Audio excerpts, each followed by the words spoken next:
All right, the mics are hot, so don't say anything you're gonna regret later. And the Whew. stream is going. Bring us back to the Thought black someone was gonna say cabin. something about my horns. It's so hard finding a good background music sound. We'll go with that for now. All right. This is actually session 9, 10, I guess, if you count the intro session, which I recorded but didn't have my mic on for the entire time. So we don't really count it as a session because it makes me sad.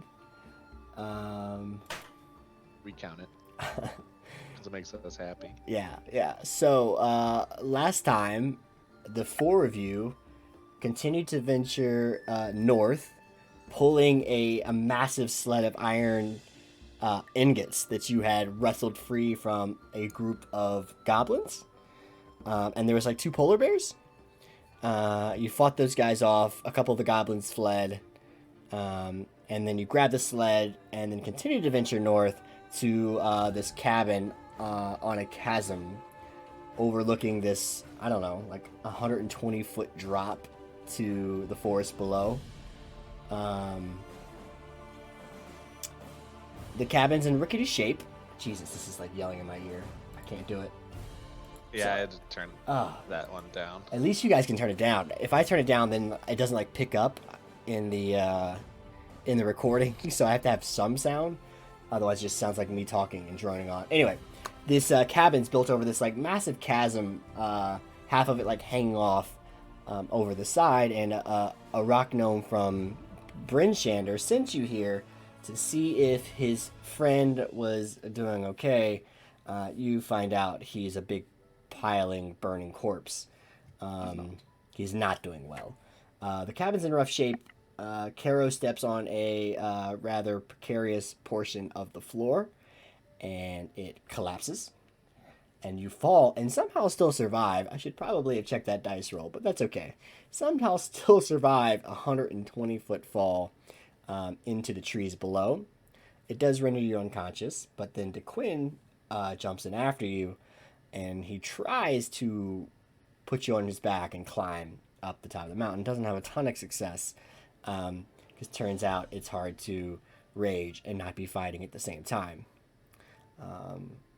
But you come to, so you actually, come back conscious, and after a while, the two of you are able to like navigate out of this chasm. Odaxi and Davos kind of find you. You guys go back into the cabin and try to piece together what's happened here. There's some frozen wine in one room. There's tools all over the place. There's a mysterious piece of coal wrapped with these two iron bands around it, and with these magical runes inscribed on it. This thing glows every time you pick it up, which is kind of odd and off-putting. But you're able to work out that Copper's friend here was working on some sort of device, some sort of magical device to control the weather.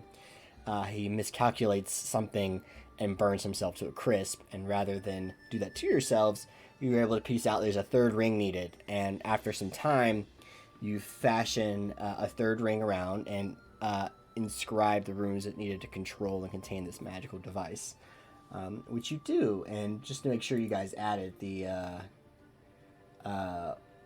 Summer Star, I believe it's called, to your character sheets. Whoever has it. Let me pull up characters here. So you have the Summer Star, which basically cast a very powerful spell, control weather. You work out that it's a one-time use thing, so you use sparingly, I suppose. After your work's done, it's getting late at night, and I believe you guys are beginning to settle in for the night. But with that, is there anything else you want to do before the night is over? God knows. Is there like a rug? There's a bed up here to the one room above you guys. It has a really makeshift sheet on there that you could probably use if you wanted to. Yeah, I want to drape that sheet over the hole that Carol fell To trick her into falling into it again. in. No, Exactly. maybe not her. Okay. So you carry that over. It's like Okay. this area is where the rough flooring was. You haven't moved us. Oh, you guys are still in the thing. I'm over here clicking nonsense. All right, here we go. Back to the cabin. So the hole was like Yeah. there. Yeah, exactly. Yeah. And then there's Yeah, I just wanna. the bed is here. Yeah, just throw that sheet over it. Sure, yeah. You can do that. It fits mostly. Exactly. That's theater of the mind. That's exactly the shape I was envisioning. Yeah. Remember to self, take away drawing power from this group because that never works out well for me. We can draw on it? What's that? What's that, Caro? Excuse me, I'm an artist. Yeah. Oh, Artiste. someone drawing eyes on this smiley face. Oh Lord. All right. Is there anything you guys want to do? We took a long rest, I think, at the end of the last session, but if we want to, rewind a little bit, that's perfectly okay. Anything you guys want to do? Is it before the rest or after? This is before the rest. Okay. No. To Quinn.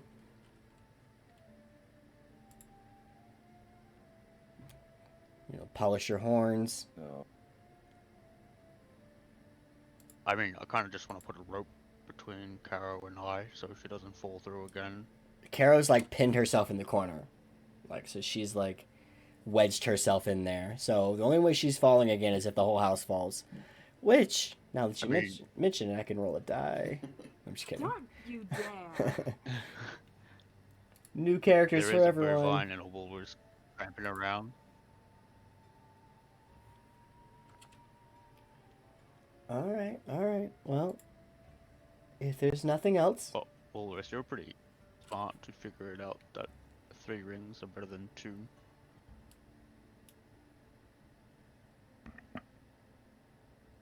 I wouldn't know what would happen if all 3 of us put our hands on that. We'd be dead. you'd be incinerated. Well, I didn't know that at the time, but now I know.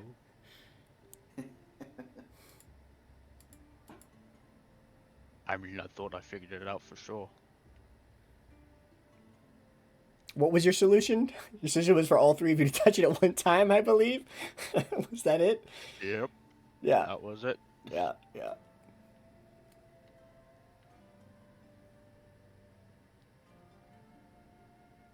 What is our main objective after we wake up in the morning?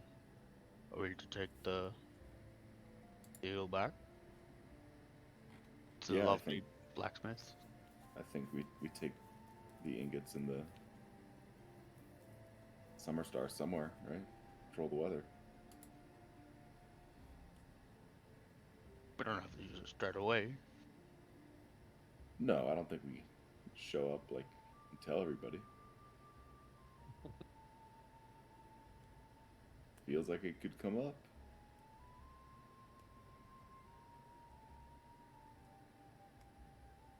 I wonder if they finished my armor. They did not. Spoilers.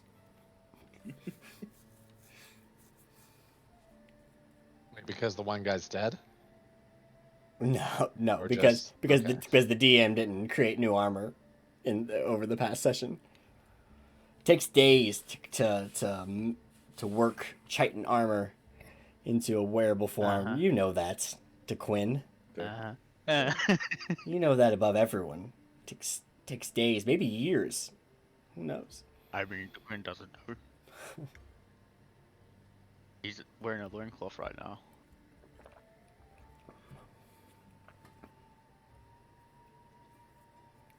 Well, I'm happy to get some sleep and head straight when the sun Agreed. shines. Oh, no, but Sorry. I thought there was squirrels here. Yeah. My cat literally crawled over my keyboard and... Okay, nothing's messed up. Good. Control Alt Delete. Well, Control Alt Delete. He moved your character. Oh no, you're around back. here. You're back over the pit. Oh no. Oh my god, I gotta grab each line. You assholes drew one line separately at one time. Yikes. As one of the random squirrels that were burrowed under the shelf runs over Kara's lap, she panics, huffs and puffs a little bit, and tries to curl back in the corner for warmth. Last call for anything before the night's end? I mean, I would like to get back down and find this Cephix dude. Okay. Yeah, I'm good to sleep. All right, the nighttime comes. As the cabin like creaks and rocks like gently on these stilts that keep it perched above this like snowy chasm. A chasm some of you are too familiar with. The Aurora Borealis. This like beautiful like pink and blue and purple wavy lights that like stretch across the open air. They run like these icy veins through the dark sky. The walls, though battered, they prevent the wind from really cutting through, but they can't stop the cold. The cold still creeps its way, clawing and pulling its way through every crack and crevice and hole it can pierce. So without a fire, I need everyone to roll a d20 for a frost check. I think you all do have cold weather gear. Mm-hmm. So you all at least have a +5. So everyone but Davos. Davos, you cannot find like the warmth that you need to really get a good night's rest. You do get the benefits of a long rest, but you also get a point of exhaustion because you just can't stop shaking and shivering all night. You feel like even though you know your mind is kind of is reset some, your body feels still slightly out of place. Got it. It's probably because of that hole. It is. You keep thinking to Thanks, yourself, Carrow. is one of these holes going to crack in the floor and swallow me up as well? Try to cover it to keep us all warm. Yeah, and that doesn't work in the Clearly. slightest. So I think do you need me to pull a point of exhaustion, or do you know what it does? I think it's just disadvantage on all checks. Oop. I didn't quit the game. I just pressed the wrong thing. Yeah, I just pulled it up. Okay, cool. So keep track of that. You're familiar with the cold. You've been wandering these sort of outlands for a while, so you know that like it's annoying. But you just need a good warm night's rest, and you should be back to normal. But you got to get out of the cold first. Let's see here. All right, the morning rolls around. Light starts to peek and peer through each of the sort of broken windows and walls around you, and it's early. It's probably like 6 or 7 in the morning. The sun's just starting to crest up. You guys know that you have a long hike back to Bryn Shander ahead of you. All in all, it probably took you 6, 7, 8, 9 hours to get to where you are now, and you kind of took a shortcut through the north, so through some of the off roads. So it's going to be a long trek back, especially with a 900-pound sled of iron. But it's all downhill, Awesome. right? It's all downhill. So really, if you just all pack in on the sled and smile, you'll be there in 3 hours. It'll be a lot of fun. He knew what I was thinking about. But the morning's yours. The cabin, the same as you left it. Tools scattered here and there. Frozen barrels of wine in the corner. I had a book or a scroll. Oh, God, did you? I don't know. Did you find a book or scroll last session that I don't know about? I'm looking for it right now. Thought I It, wrote. I thought it I was wrote it. probably just instructions on how to put together the summer star. Okay, then I won't. Yeah, I don't think it's anything that you can utilize outside of this For the cabin. future? Yeah, Okay. yeah. Alright. All right, I realized that about the book and I threw it back in the fireplace. Okay, so you just throw a book into an empty, cold fireplace. Yeah, where I Okay. found it. Oh, That's where okay. I Well, found it. that's nice. Oh Returning wait, is that where I found it? back to nature. I think you did either that or the toilet, because there were some pieces of paper that he wrote on that were in the toilet. So The toilet. yeah, the Gross. outhouse. Well, you gotta Reading material. you gotta wipe your cheeks with something. Well, yeah, sure. Either way, reading or wiping, I'll leave it to whichever. Both. Yeah, desperate times. Actually, that's what I noticed about the book, and then I really threw it away. Oh, okay. No, yeah, I think it was just instructions on what he was trying to do and the goal of the of the project here.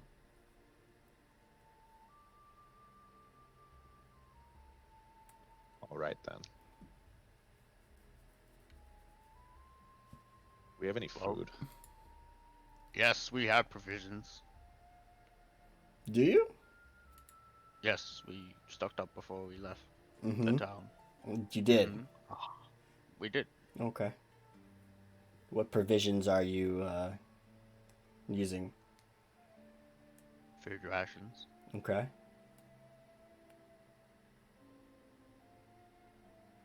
Well, you may have some. You may have some rations, each of you. I do. I mean, I've got, yeah. I'm pretty sure last time we went to town, I was like, I think asked to get rations for everyone. Yeah, it doesn't ring a bell. Well, I'm using one. I had 3. Yeah. If you have some, you're welcome to use them. Have a little morning brunch. Some like dried and salted meats. Not very flavorful, but it fills your stomach. You may have had a trout that I think you salted once upon a time. Oh no, that's been devoured. Okay. In the Cave of Giants. Yep. Okay. By me and me alone. Love cave. Oh The God. love cave. Do not refer to the love cave like that. Cannon. You guys notice that Davos has like some bags under his eyes. He seems a little more tired than usual. A little more worn down. Hey, you guys think I can touch that hot thing real quick? It's like a Hot quick thing? little- Don't Yeah, give at me. You better calm down with some of that weird, that weird language. It is. Yeah, no, the star. Let me. It doesn't glow when we touch it anymore. No, I'm gonna break it. It does not. I'm chilly. That will warm you up. That is, I can guarantee that. Just like like a millisecond, like a hot potato. Ball I it. think the cold's gone to his head. I mean, Karen and I were the one that fell down a cliff, and you're the one that looks worse for wear.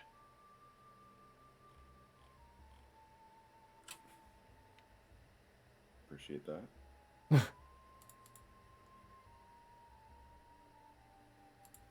Well, let's get Yeah, on let's our get- way.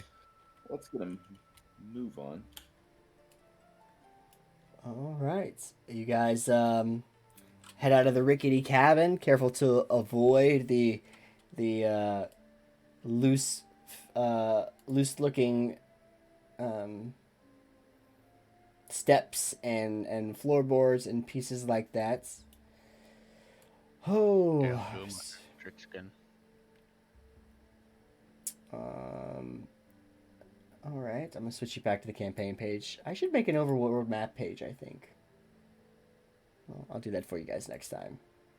Yeah, you said you were gonna make us a party token. I did make a party token. It was the tea thing. Oh.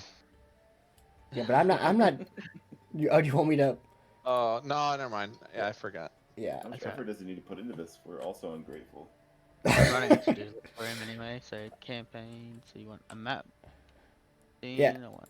Yeah, you can pull up the map. Armor, Can you just make us like a full 3D surround sound environment? I can. Just I We can can. walk around it. Sure. And you could. We only play every other week. Just fly us all in.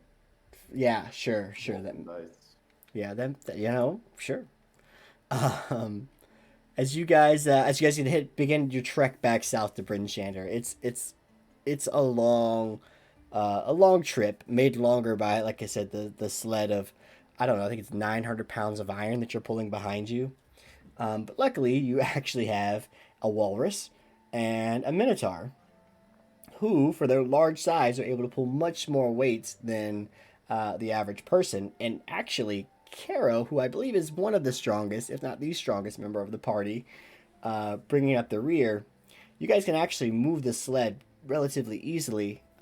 You figure out that it's a laborious push and pull, but once you kind of get the sled going, the momentum carries the sled at a pretty decent pace. Can I get the group to make an athletics check? I am late tired. You are late I can just tired. imagine Davos is just sitting You there, might be. You guys might be No. pulling Davos into the snow behind him, behind the Mage cart. Hand, Mage hand is for sure. All right, 18, 16, 4, 23.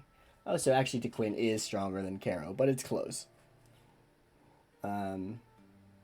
Yeah. So, all fine rolls besides your good friend Davos. You guys realize that he's extra tired from the recent affairs. So he's not. He's like got his hand on the cart, and he like grunts every now and then. But you're 85% sure he's not actually pushing the cart at all. One of us Definitely is mage probably hand. pushing him as well. Yeah, I mean, there's probably a scenario I picture where Davos is just on the cart and adding his weight to what you guys are pushing and pulling. Are guys you- can do it? the navigator. So you guys continue to make your way south, and I like to think that, you know, wandering eyes see this big cart and looks like an enticing sort of place to attack, but then they see that it's being pulled by a minotaur, by a loxodon. There's a heavily armored paladin in the back, and a shrouded, perhaps lazy, perhaps watchful sorcerer. And so any intelligent creature looking for coin, any unintelligent creature looking for a quick meal, are quickly kind of dissuaded from interfering with you guys. So hours go by, 3 hours, 4 hours, 5 hours, 6 hours even, and you begin to crest this hill, and you can kind of see in the distance the walled city of Bryn Shander, with its 20, 30-foot walls kind of circling what is arguably the central hub of the 10 towns. It's only about another hour or two away should the weather hold.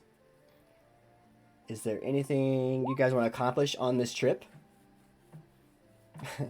Davos shifts to look exactly like Caro. So there are two armored versions, armored people. One is pushing the cart, the other is laying on tops quite haphazardly.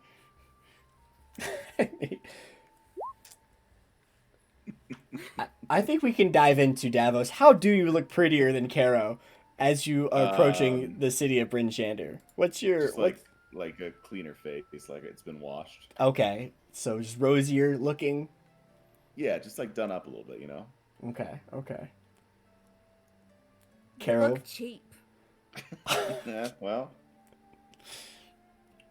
That's not the first time. That's not the first time Davos has heard that. Right? Oh no, cheap. No.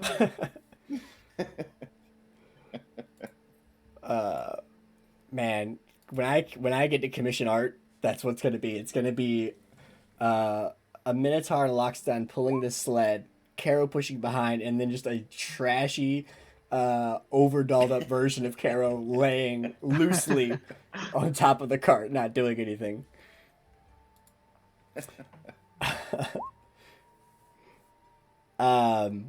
Bryn Shander's coming into view. Finally, like, you get that kind of that sense of like when you've been like pushing yourselves for a long time, that like this is the final stretch, like this is it, and you get that sudden burst of energy, and as you kind of come down the hill and the cart starts to pick up a little bit of speed. Okay, there's rolls going on. We're just rolling haphazardly over here. Caro, It you was a glare off. glare. Davos, I need you to roll intimidation for this glare off. Sure. Glaring off. Eat it. You know what? You would have actually have beat her had you not been Disadvantage, so exhausted. So you Yeah, guys, I'm not at my best. You're lucky.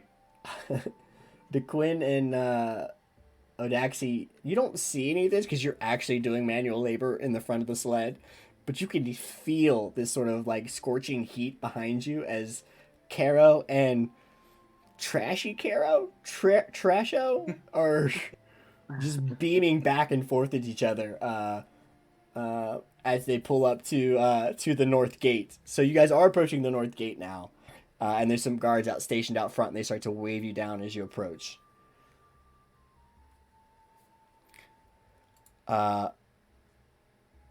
Hold, name and business. What you pulling on that sleigh? I was just about to. Man, I was hoping you stayed as ugly Caro because it's going to make for a great interaction with these guards. Thank God not. What you got there?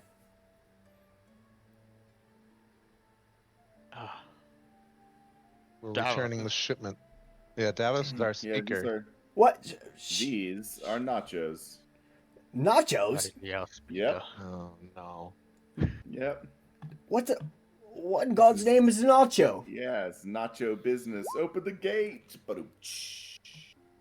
You can see him like visually confused and kind of looks around at the other guards and they just shake their head back and forth, but they all start to kind of step forward to you guys and start to kind of put their hands on their hilts around their weapons. I said, what's your names and what's your business here? I am Davos, and we're returning from an errand. Davos. Mm-hmm. What- Name? What errand are you returning from? This is a special personal errand. Who are the rest of Everything's you? fine. The city is saved. Saved from what? Exactly. Open the gates. No, we're not opening the gates for some... Who are the rest of you lot? Just imagine like DeQuinn and Adaxi is like physically exhausted and we're just hearing this and we're just like, oh. You guys are huffing and you hear Davos kind of almost like he's intoxicated in the back, just rambling about how the city is saved and they can just open the gates and everything will be fine. No need to thank us. Heroes are here. I'm gonna push him aside.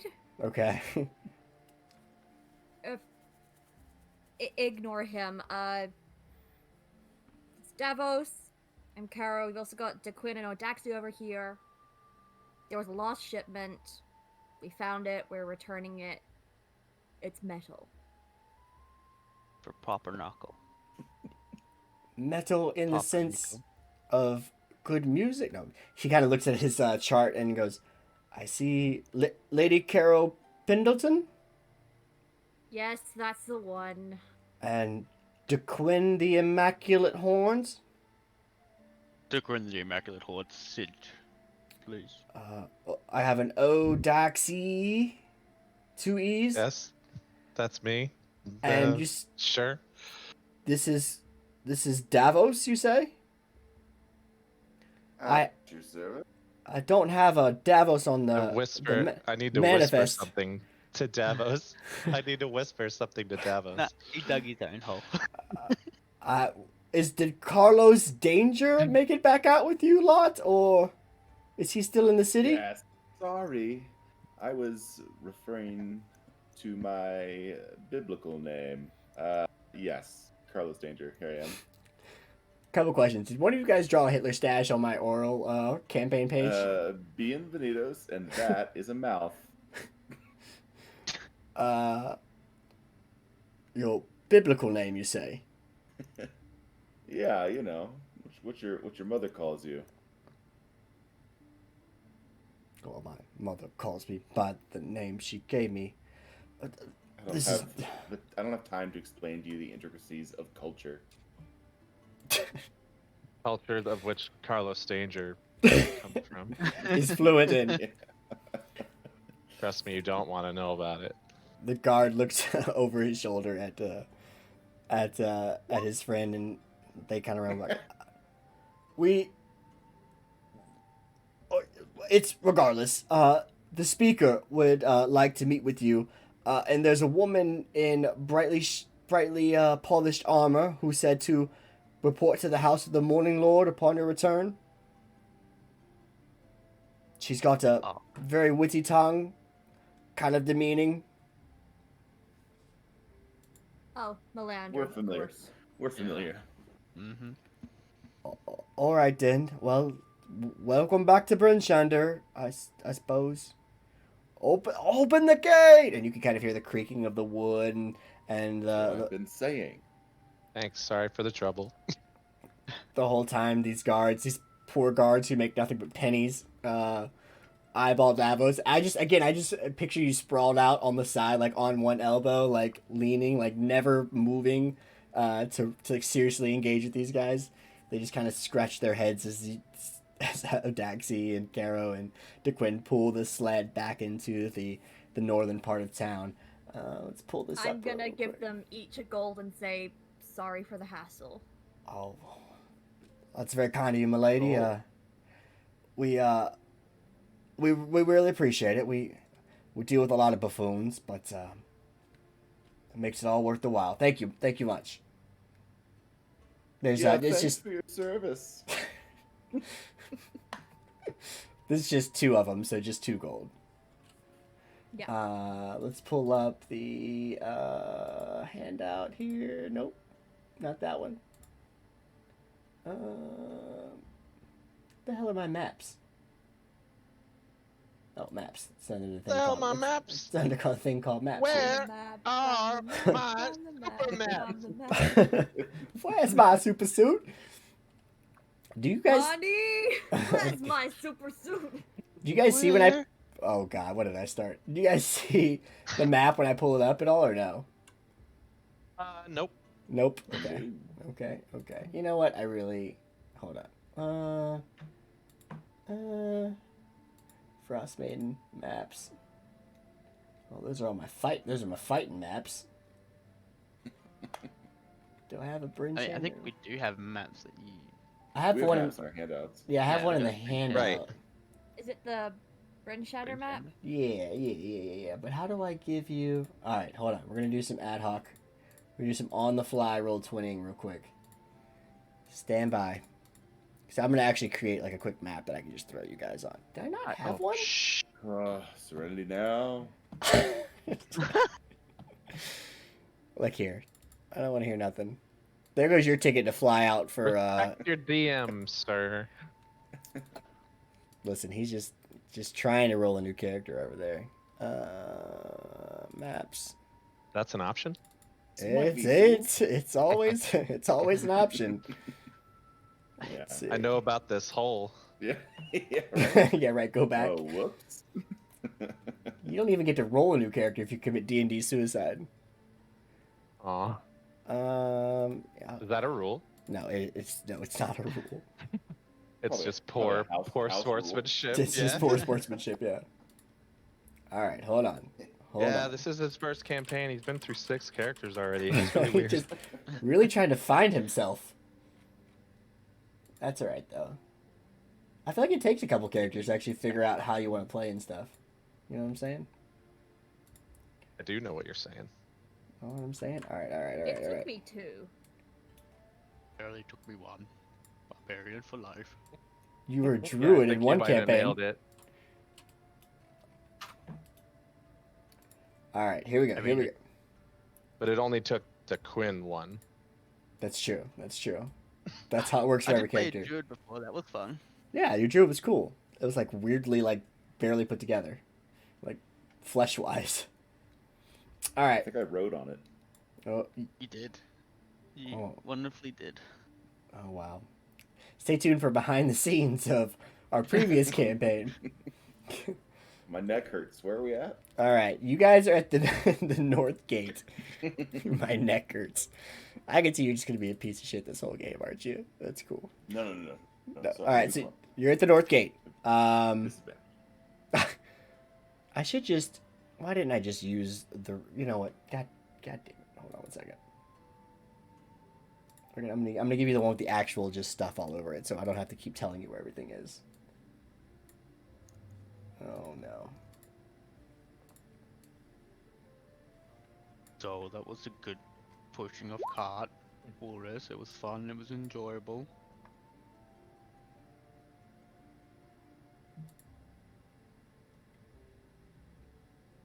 Walrus, talk to the man. It's alright. I'm used to talking to myself. Quite serene. A big word. Deputy's like, get me out of this campaign. Is this one really a different size than the other one? All right, Yeah, for weird. sure.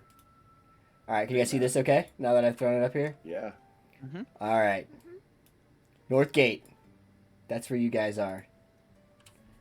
The inn you were at, I think you had a quick meal there. It's called the North Look. Black Iron Blades is towards the center here. That's where you took the contract for the iron. And House of the Morning Lord's over here. Carol, your horse is down here in the stable. And yeah, so I mean everything's pretty much represented here. Nothing too spoilery at least. But you are back in Bryn Shander now. What would you like to do? It is actually getting close to sundown. It was almost a 10-hour trip. You guys actually had pretty good strength rolls, so you probably were able to cut it down to like 8 or 9 hours hauling through. I mean, I don't want to cut this cart for iron everywhere around the town. Yeah. Plus, I want to talk to Garn and Kelvis Khan. See if they've done anything with my armor yet. Yeah. Let's Yep, we should drop go that there off first. And then go to the house in the morning, Lord. Talk to Mr. Smorgasbord. no. Gobble goo? I'm sorry? Copper Gobblegoo. Copper knocker. Knobber knocker? Copper Gobble. This is where we're at again, huh? We're right back here. Knobber, knocker. Precisely. What is his name, actually? You guys On keep the messing street. me up every time I go there. His name I is... can't remember. It is Knobber Knocker, actually. Okay. So that's Knobber? Knobber? Knobber Okay. Knocker. Copper Knobber Knocker. All right, but you guys are going to the Black Iron Blades first, correct? Yes. Yeah. So as you kind of just drag this this large sled down the north main street there towards the Black Iron Blades, as you turn, you see the familiar sight of there's 4 or 5 dwarves, like kind of scurrying around this this blacksmith. 2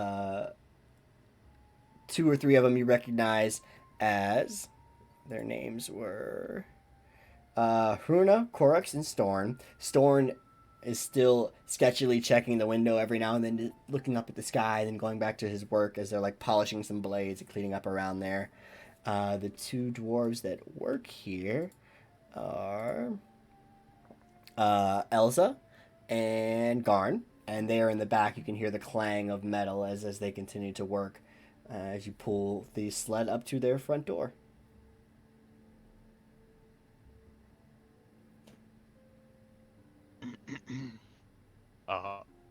Runa, Sword, Corks, Garn, Elsa.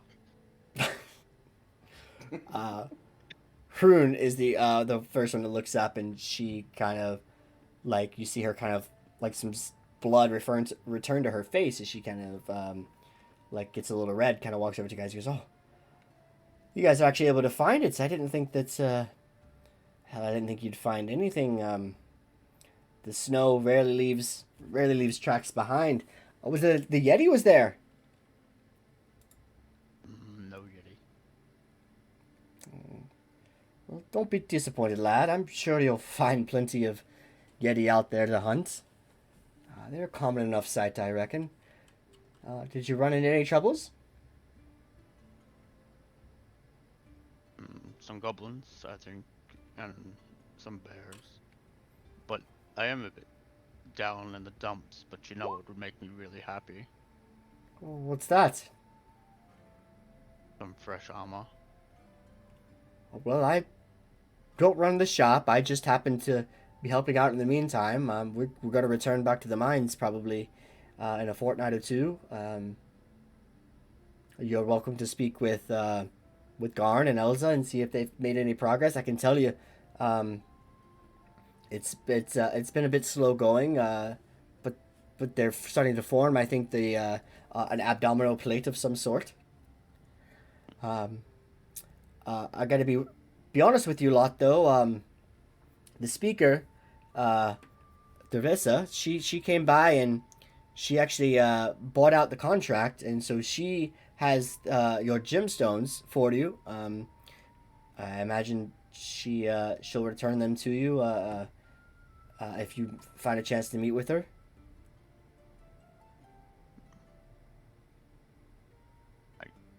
I guess.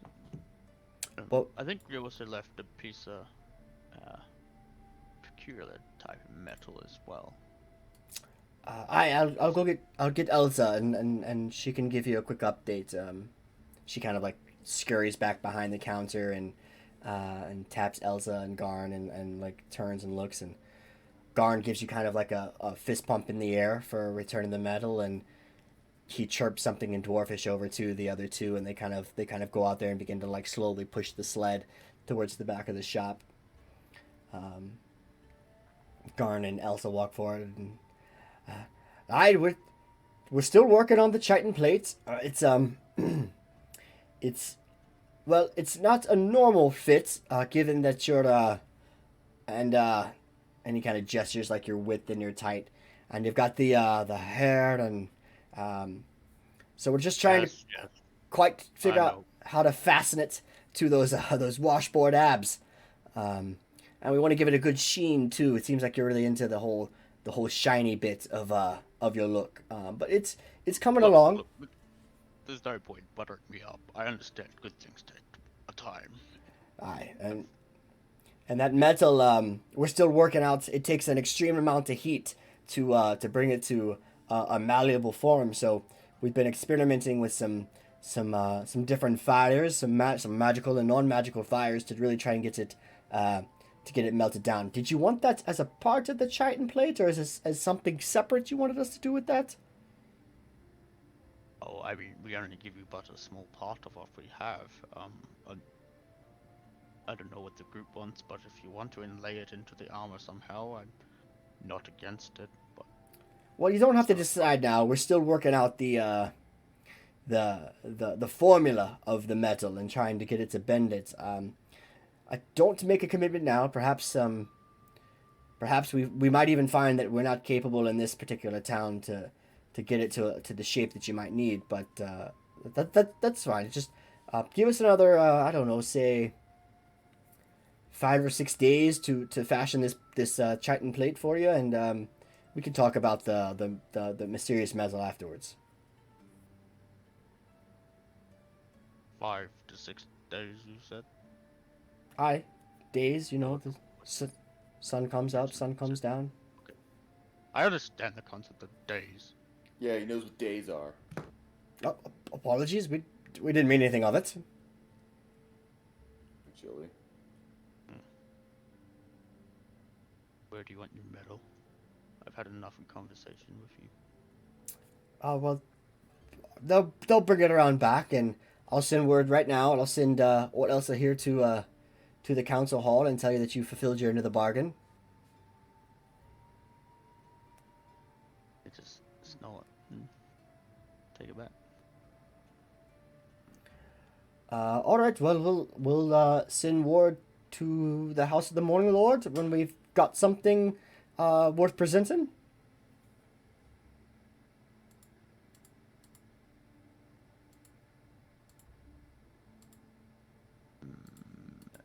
If it's still there, I'd say. I guess if they can keep a hold of it, yeah.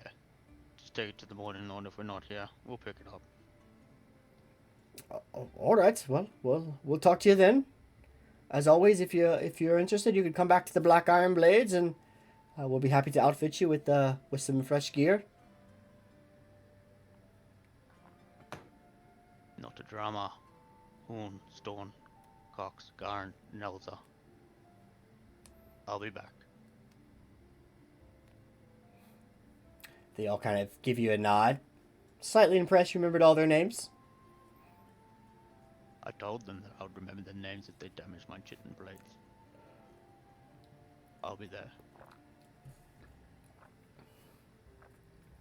Alright, what's next for the group? House of the Morning Lord, right? Yeah. Alright, here. Can I... If I give you guys this, will you abuse it? Tika. I mean, probably, but we could try. And then who has access to even edit this thing?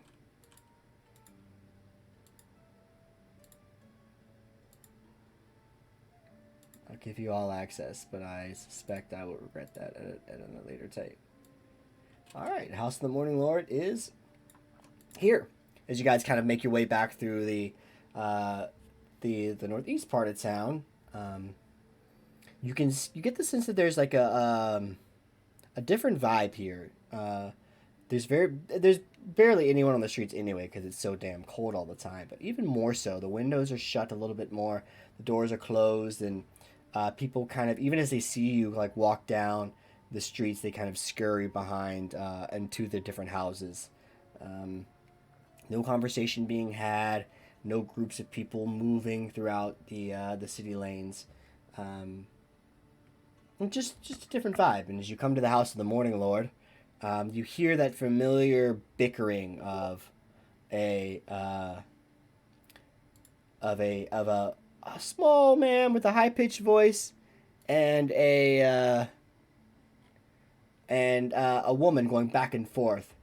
And then you hear the familiar third sound of Melandra. All right, enough, please, peace and quiet for an hour. It's all I ask.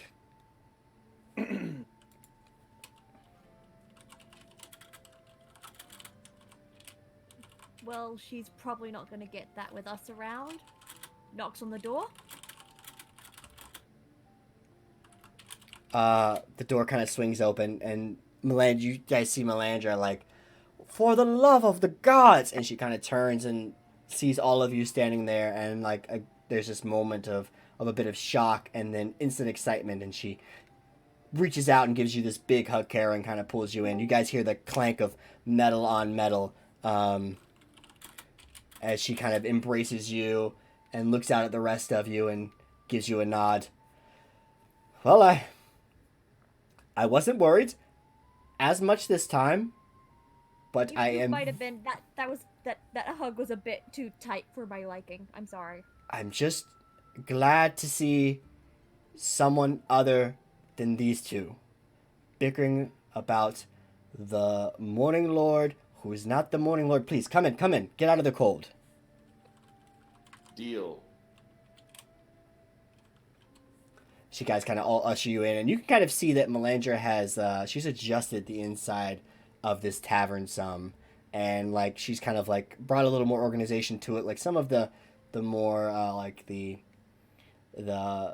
altar still is kind of at the end, and there's like pews lined in the middle, but you know they're smaller. They're not like any grand church or anything like that, but now one side of the pews is the rows are gone, and they've been kind of out, they pushed to the side, and she's got like this massive map of like Bryn, of the 10 towns in one area.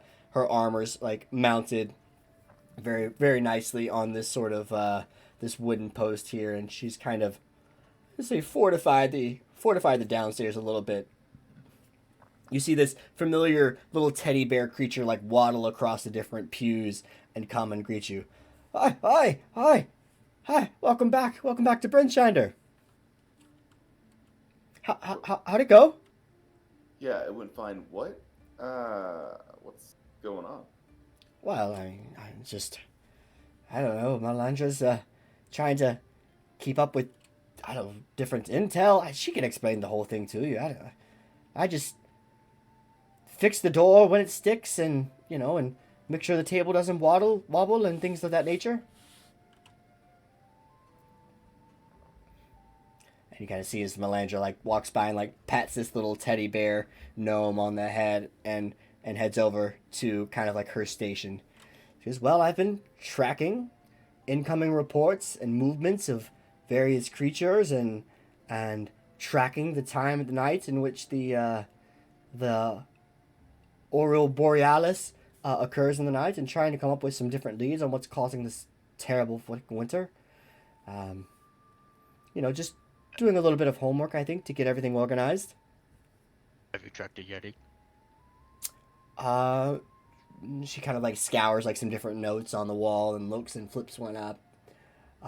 Rumors of a red Yeti, which apparently is rare to these parts. I don't know. And she kind of like puts the piece of paper down, but nothing more than a drunk man in the inn at the Northlook rambling.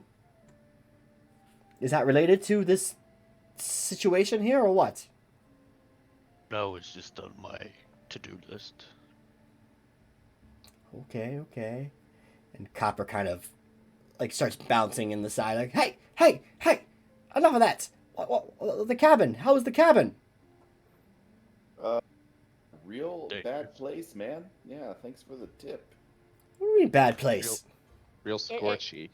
It's Score- severely dangerous. It is so dangerous. I think the building needs to be burnt down. Well, it's Gotta get condemned. I'm with her. it's definitely not up to gnomish construction standards. I'll give you that. But It's not even up to Yeah. human construction standards. Yeah, It's not up there's to any holes in the racist floor. construction standards. well, yeah, there's holes in all sorts of floors. There's holes in this floors, I suppose. I don't rightly know. Arrow, jump what's- to the side. What of Macratus? Was he there? Is he doing okay, or has he made he's any progress? No, he's there. He's there. Oh. 100%. And he kind of like lightens up a little bit and starts looking at you. Okay, and did he make any progress on the star thing that he was working on? Yeah, he definitely found something out. One important detail, though, he died in the process. Yeah, he is real dead. He died. Definitely. Burnt to Yeah. a crisp. 100%. Sorry. No I- question. I gave him a little prayer of passing. It That's a wasn't lie. word It's a prayer. lie, isn't it? Does you make a deception roll? I think. No, I did say a prayer, and then I thought you fell did. into the hole. I remember Oh, that. okay. She did, yeah. All right. He kind of looks at you and he goes, "Well, that makes a lot of sense, I suppose. I told that bastard he'd freeze to death. It's, well, kind of ironic that I run. he burnt to death, but Apparently 3 better than 2, if you never knew. Mm-hmm. oh no, I told him that 3 rings around would stabilize the device. Did you never put a 3rd ring around it? We Nope. didn't, No. but we did. All right, hold Found up the key. the summer star. Yeah, we found the key, and we unlocked the 3rd ring, and the 3rd ring is now around it. I see. Well, let that be a lesson to you. Don't let your work take your life. That's what I've always said, I suppose. And Yeah, good lesson. I'll all right, fine. Well, I appreciate you all. I appreciate you going and checking on him, and I'm just going to go finish up a bit of work in my room. All right. I'll talk to you all later. And he kind of waddles back up the stairs in his little teddy bear outfit. Melandra kind of puts a hand on your shoulder, Caro, and on Davos, who's nearby. She looks at Davos in the face and goes, "You look like shit." You should see what I looked like an hour ago. Yes, I am old. Okay. Well, you might want to freshen up a bit. We've got a dinner at the council hall tonight. Lady Boy. Speaker Devessa, pardon me, has been requesting your presence for the past day or so, and I didn't know when you'd actually be in, so we've kind of had an open invitation for when. Well, it seems important. I asked. Did Red Yeti loose? No, this is not related to a Red Yeti, as far as I know, but she's been inquiring at the Black Iron Blade. She bought out the contract for your work. She even came around here asking if old Copper owed you anything for going to the cabin, and trying to. Seems like she's doing a lot of work to meet you folk. Fascinating. Yeah. I don't like that. I'm gonna It's a go good thing I want to meet with her a great deal as well. wash my face. All right. Do you know if Toger's company will be there? I, Or if they're in town? Torgas? Yes. No, I've been keeping a close watch at each of the gates to see if they've come into the city. They should be arriving soon, though. I had a couple of people at the Northlook tell me they saw them at the nearby town, whose name eludes me currently. But I expected they would be the next stop, and they never showed up. Well, do you know who traveled with them, yeah? I'm aware of our blue-eyed friend that apparently... Will you be able to keep your anger in check if you're out to see him? Well, Do I have to keep someone with you to keep an eye on you? what's in check? Do we plan on letting him just walk around the city, nabbing Plan on girls you as he engaging feels? him. Don't plan on you engaging him alone. Last time you did that, you got injured, yes? You have a point. I don't know that I was alone, but also don't know that we were a group yet, so I understand what you're saying. But no, I wouldn't engage him without having the rest of you there, that's for sure. He owes us quite a bit of answers, I reckon.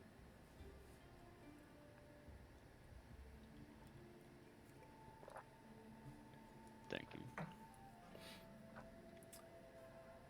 Well, I think it'll be about an hour or so before the speaker sends her nightly request for us to join him.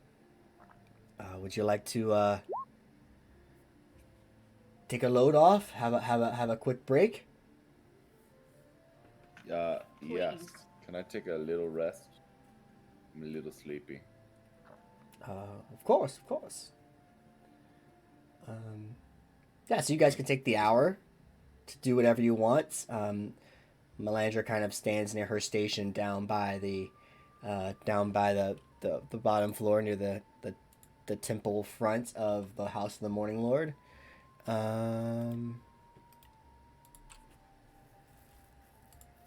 Is there anything you guys would like to do while you wait? Have we been given the speaker's name? Devessa? You would know that from asking to have an audience with her before, and the dwarves told you guys earlier that she had bought out your contract. Devessa Shane. You just said he earlier, so I was... She. Copy.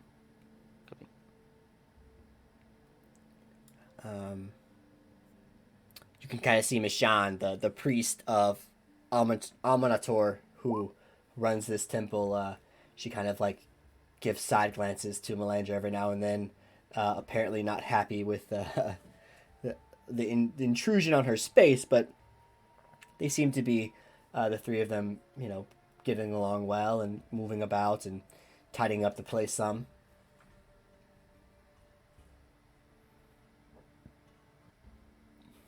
Dukrin is applying new oil to his horns. Okay. What oil are you using? Armpit sweat, because that's all he's got, I think. You're using So- that when we're going to a speaker's house, like nobility? So many Yeah, questions. human, whoever resides in a house I don't really care for. Did were they able to look at the cursed items that we had? The Oh, sure. Pearl of Power.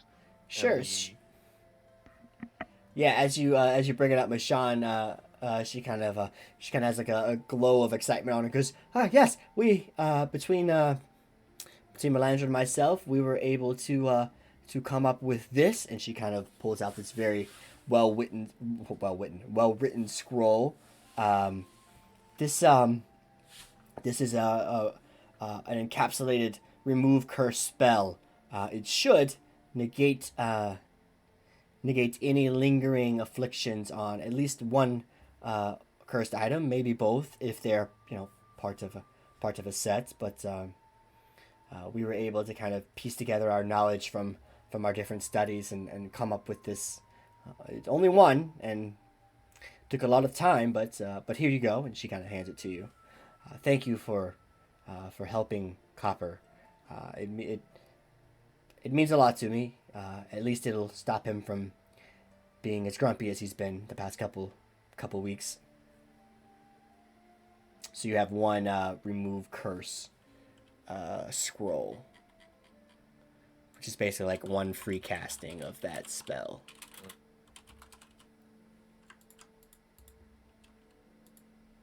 Okay. Which But since they both have the same curse, we use it to cure both of them, maybe? You'd have to try.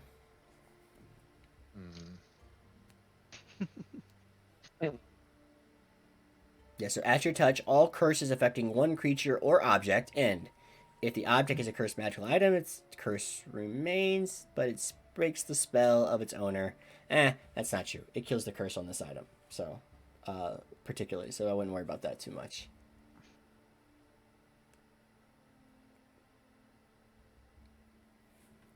It's a 3rd level spell.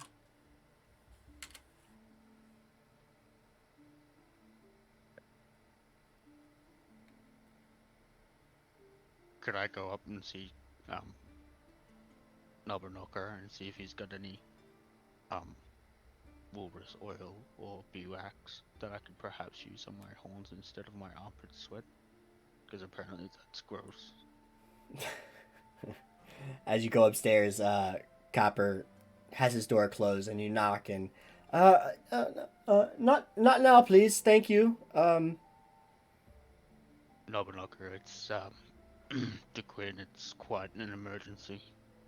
What's the emergency? My horns don't look immaculate. I see. You see? You Well, see that they're not immaculate? I understand. I mean, well, oil's a bit of a commodity to come by right now. I'll pay you back. Yeah, I can give you gold if you need. I'm getting a gem soon, I think. I need help. No, hold on. And he kind of, you hear some like rumbling and like this metal clashing, and then the door like cracks open, and he quickly sets like a small like it almost looks like a lamp with a very thin spout on it. That's a little bit of of oil, a little bit of grease that I use to kind of lubricate armor or things like that. It's not much in there, but it might do the trick. No charge. Just give me a moment. Thank you. He kind of shuts the door and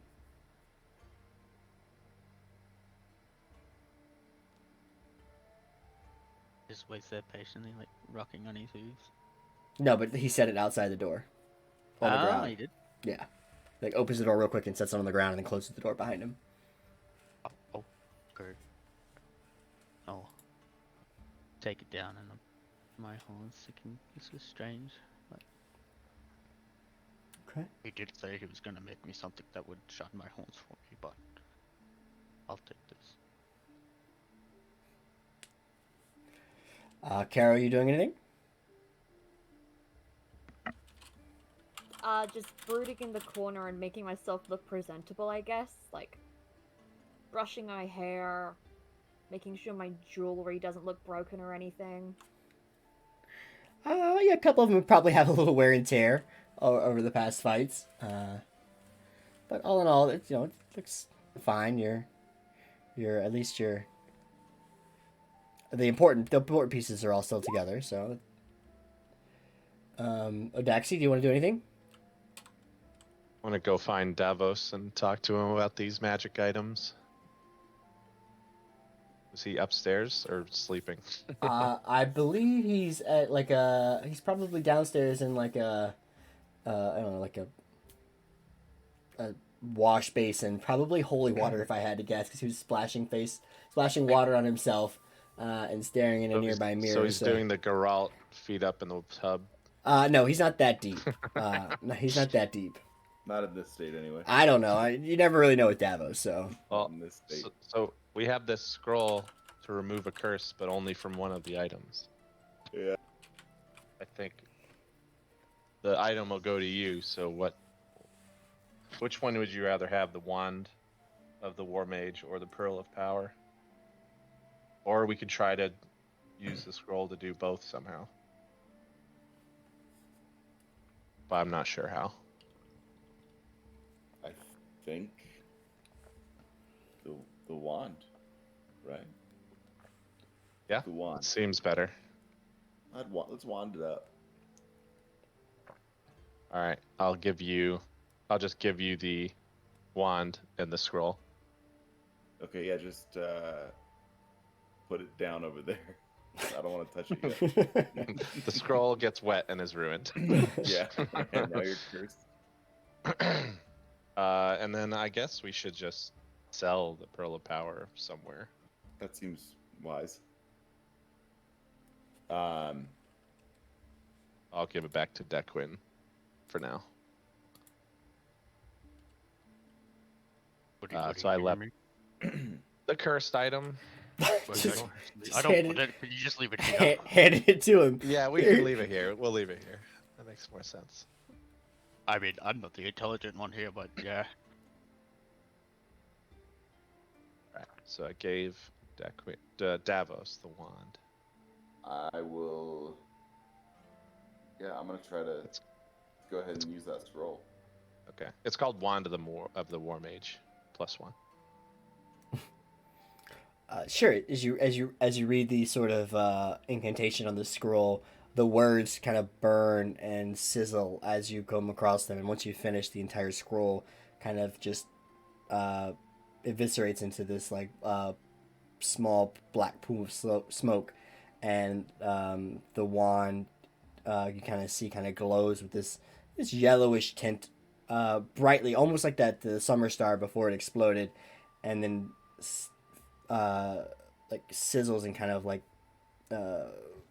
blinks back out, and the wand before you is uncursed.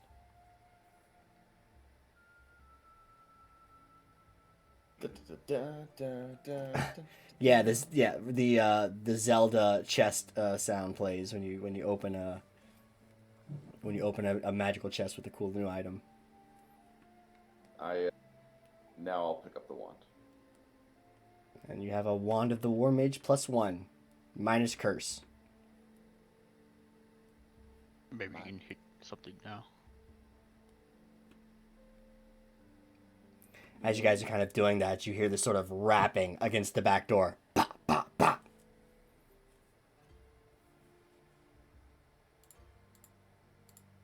Rapping. Yeah, someone knocking on the door. No. Come in. Whose voice is that? I Can't don't summon know the that Carrowing. I don't know if it's anybody's voice in particular. The door kind of cracks just slightly, and Melandra looks at you and kind of shakes her head, and then walks over and opens the door all the way. And there's a very like shy-looking, sort of well-dressed younger man, barely maybe even 20. Pardon me.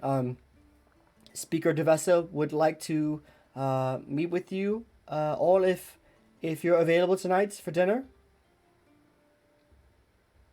What's the dinner? And he kind of looks you up and down and like starts to smile, and then processes that you may actually not know what dinner is, and kind of looking up at you and your horns, which are slightly glistening now with your thin grease on top. And dinner is what is dinner or what is for dinner? What is for dinner? Well, I believe we have some some seared fish. Some You know some what? It braised doesn't hat. matter. Okay, Just make it 2 times whatever. 2 times. 2 Whatever. times. During Comprehend what 2 times is? no, I understand double. So I will Like run reverse dividing. rev- that quick. I'm very good at math.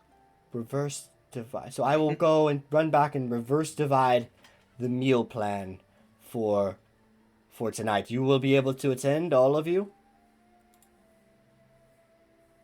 Mm-hmm. Yeah. Yeah. Yes. Mm-hmm. Okay. Well, dinner is in about a half hour or so. We look forward to holding you at the town hall.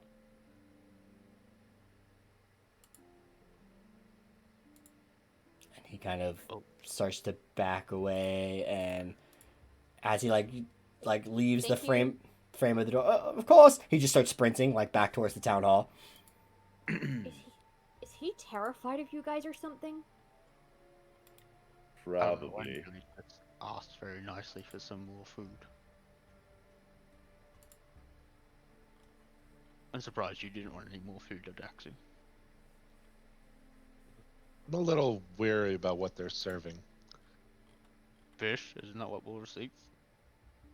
I don't think it's just fish. You got a bad feeling about our dinner. Are you guys worried it might be poisoned or something? I'm worried it's related to sacrifices. I think everybody's been scared of something since we got back.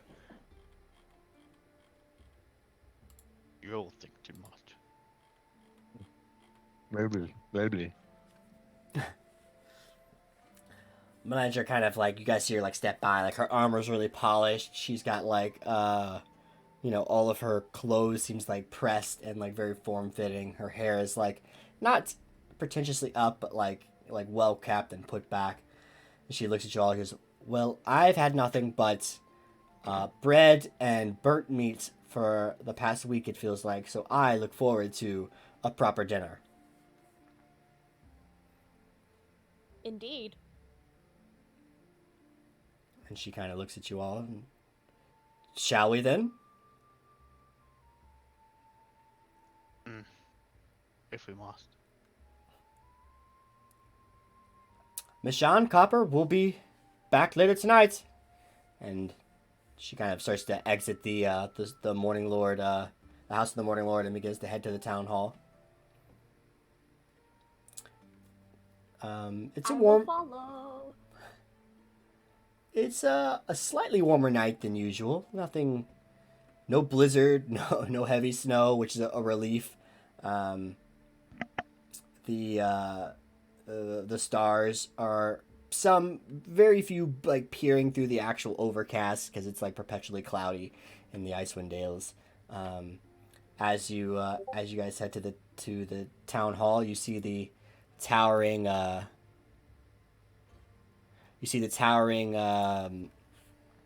two-story, almost three-story, this grand building. Looks a little out of place amongst everything, but it's well kept, right near the city center. I'll move our little teapot here. And as you approach, the same sort of timid guys outside, and you can see him kind of like do a little tap and looks, and the guards open the gates, and he goes, welcome. Speaker Devesa is very much excited to have you all as guests. Please come in. The others are waiting for you."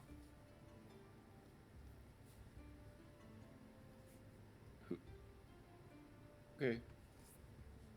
And he kind of shows you all in and walks you through the center, and it's got like the typical kind of entrance you expect. These like over large doors, which is good if you're traveling with a Minotaur and a Loxodon.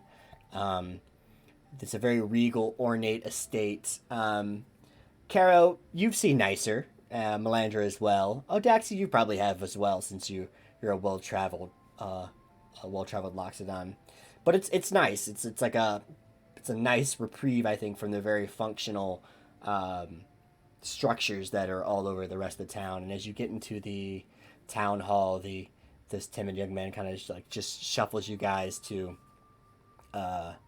towards the dining room. Odaxi, you smell it first. You smell this overwhelming smell of braised fish, braised knucklehead trout, and steamed vegetables. You smell like this spinach in the air, but also this garlic and all these sort of spices that you haven't really got to experience since you've been here. And he kind of shuffles you into this large dining room table, and you guys can see there's 1, 2, 3, 4, 5, 6, 7, 8, 9 chairs around this large grand table. And he kind of bows and puts his hand out and goes, "Well, please, the speaker and the sheriff will be with you both shortly."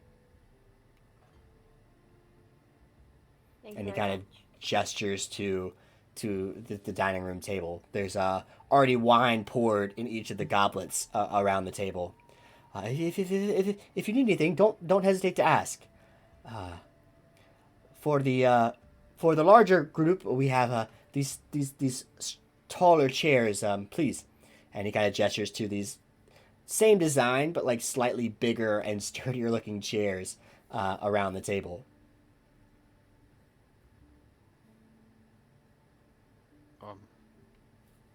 I don't know whether to take this as an insult or a compliment, but thank you.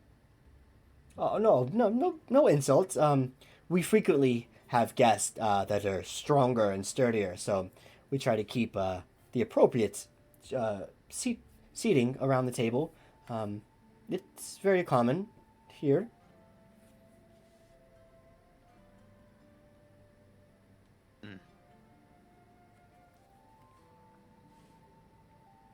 And he kind of gestures and walks out of the room. You see Melandra just takes his seat and kind of looks around and just taking in the molding and the different dimensions of the room. He goes, not bad, not bad. And she looks at the goblet of wine in front of her and takes it and takes a sip. Oh, I haven't had a good red wine in probably 5 or 6 weeks now. She looks at the rest of you. Come on, sit. At least don't be rude. This may be the last time we're invited to dinner for a while, so best not ruin it now. Well, when Davos becomes speaker, we'll be able to do this every day. Is that something you particularly want?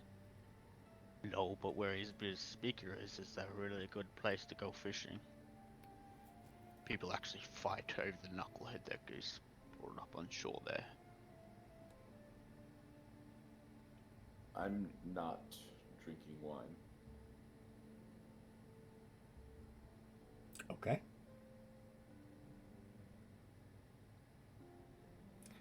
I will have but one wine. You'll have what? One wine. Okay. Bottle. No. I can't resist. I'll also have wine. As you guys, Wine as well. as you guys are all in the dining room, you see this not black-haired, brown-haired, well-dressed speaker. Well, she is the speaker. Kind of enter the room, and behind her is this tall, black man. She's got a shaved head, very muscular build, older looking, but fit. I will share these images if I can find them. Show to players, show to everyone. So yeah, you can see their look. Sheriff Markham Southwell and Speaker Duvessa Shane is in roll 20. They kind of walk in and she greets you all with a bit of a curtsy, and Markham himself comes in and gives you all a nod. She goes, welcome everyone. Thank you for joining us over such short notice. I understand it's an unusual request of sorts. Um, we're waiting for one more to join us, but please, please enjoy. And she sits down and grabs a goblet of wine and has a sip, and Markham does the same, and they sit down. And well, thank you for coming. You've caused quite a stir in town already, and we wanted to thank you for the help you're doing, and also potentially talk about a new adventure, a new adventure of sorts. My name is Duvessa. I'm the speaker here in Bryn Shander. And this is Markham. He oversees the military here.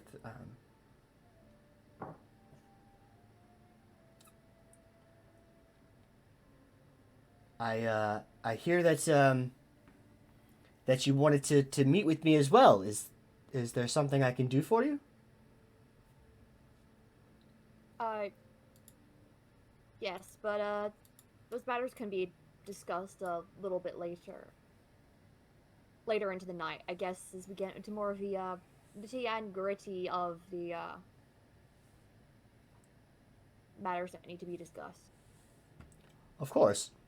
Markham kind of looks all at you, and he's really looking at like DeQuinn and Odax, and he goes, "Well, you look like strong folk. I hear you helped our dwarvish friends recover their iron.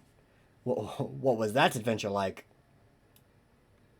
Oh, you mean old Hooner and Storn and all their gang? It was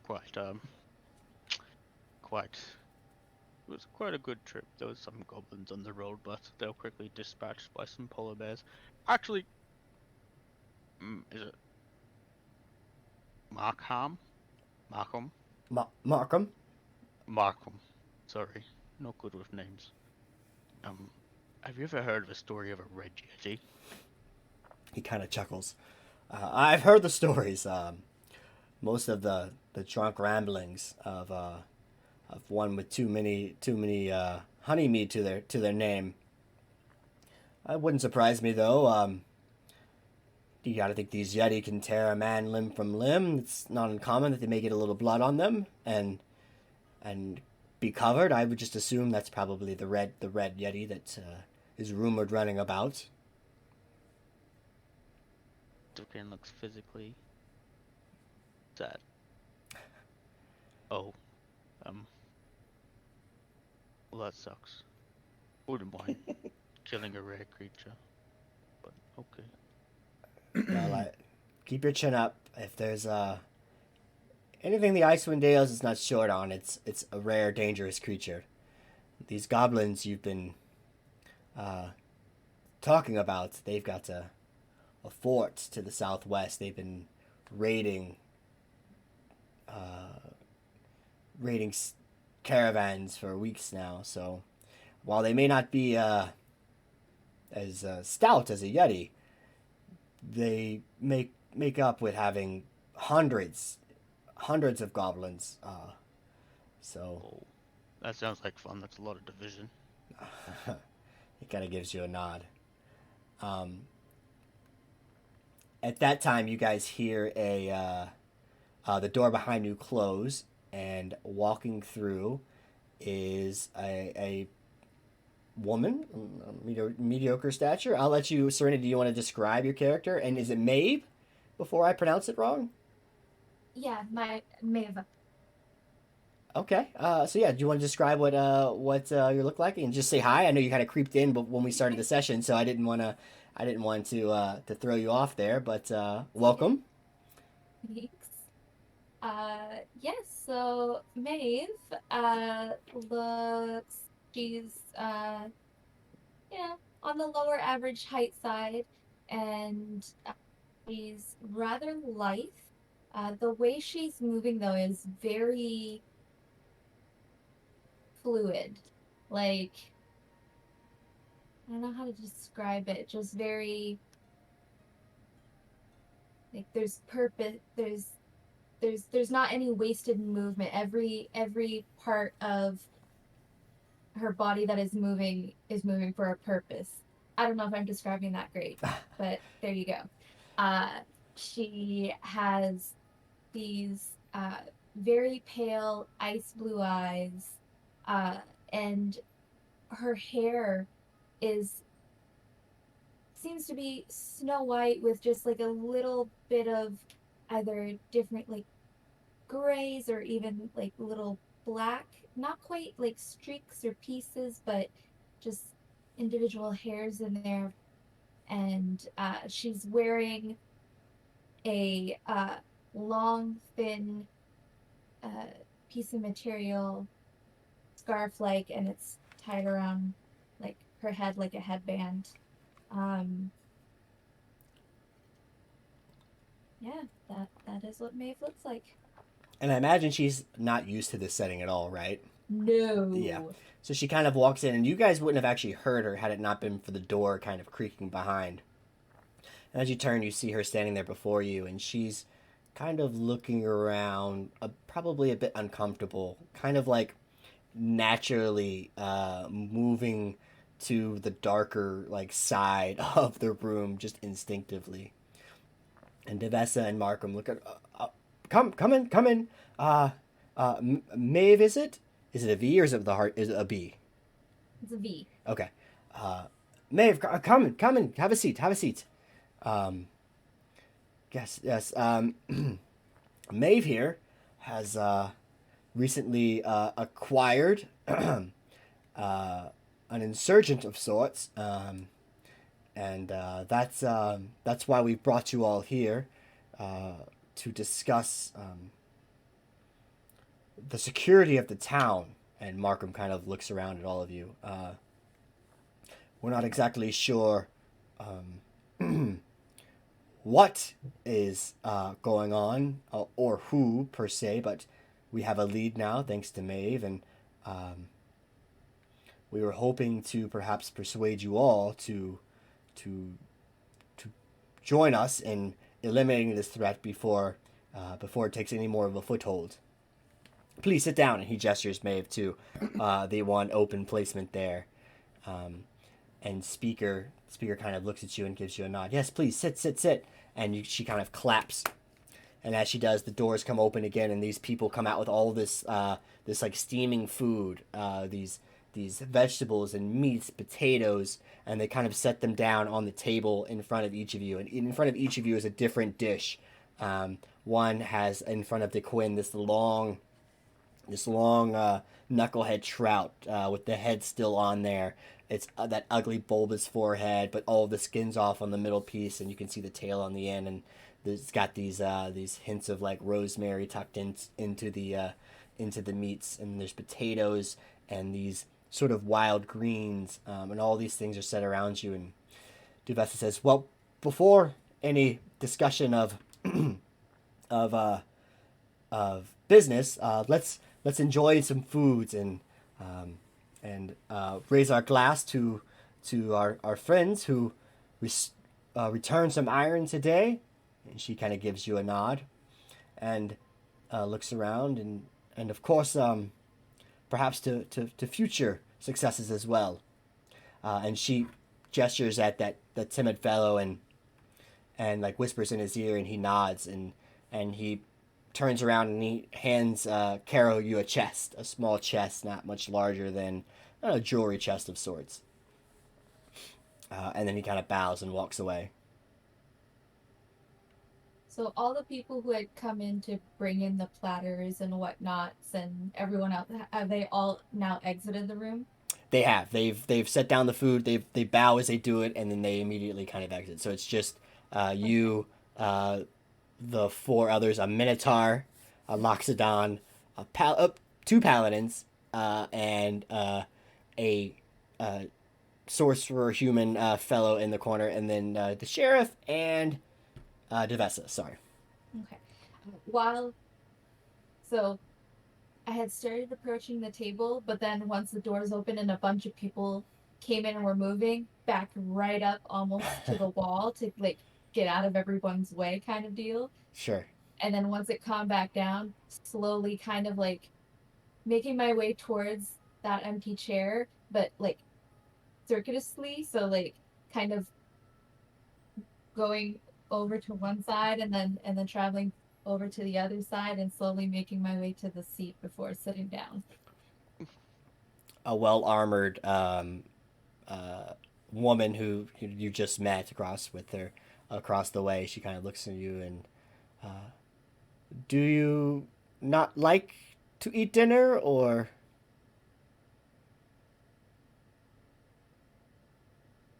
I not in this sort of environment usually. Okay, I'm just okay. gonna be like sniffing to see if I recognize anything that's on the table. Variations of it, different foods like potatoes and greens, like they're similar to things that you've come across. You do smell the hint of like some like freshly charred mushrooms, um, on this on this side. What'd you say? Some crude oil. So you smell some crude oil and a little bit of armpit. Um, but Devessa is like she's gathering some fresh greens off her plate and then passes the dish to Markham, and he is doing the same with whatever he has in front of him. I think some sort of secondary meat like a nice ham or something like that. He cuts a small slice off and then does the same, and they just begin to try and pass the dishes around the table. I imagine that this train of dishes is getting hung up around the DeQuinn area. Uh, This must be my second serving. Thank you. Actually, Davos, I know that you're not like well, so I think I'll do a toast with your permission. I know you're under the weather. I think this will be a good stage for you to bolster your votes in good mead. Yeah, sure. Let's do it. Let's wing this. I with wing not wing. I only divide. Devessa kind of leans forward. What's this of good mead? Oh, you're about to find out. And DeQuinn like abruptly stands up and kicks his chair back and his chair as he holds up a goblet of wine. I imagine Maeve like jumps up right away and like backs back out like when she hears this chair kick over. Oh yeah. Good citizens of Bryn Shander, we did bring back iron ingots to black iron blades for Stern, Cox, Garn, and Elza, but it was all led by this mighty future speaker of good mead, Davos. So I would like to raise a toast. If everyone can raise their glasses up and give a toast to our future leader, Davos. Uh, yeah, Davos. Uh, yeah, Markham and Melandra. Melandra kind of rolls her eyes some, takes a big swig of wine, and then raises it like as you're talking the whole time. Um, Devessa and I think Devessa probably has to like elbow Markham to get him to raise his glass as well. Um, yeah, they've raised their hand, they've raised their toast in the air there. Yeah, well, to Quinn, thank you. Very unnecessary and totally surprised by the gesture. Thanks. So you're looking to replace Kendrick in Goodmead. Yeah, so down in Goodmead, we actually call him Dead Kendrick.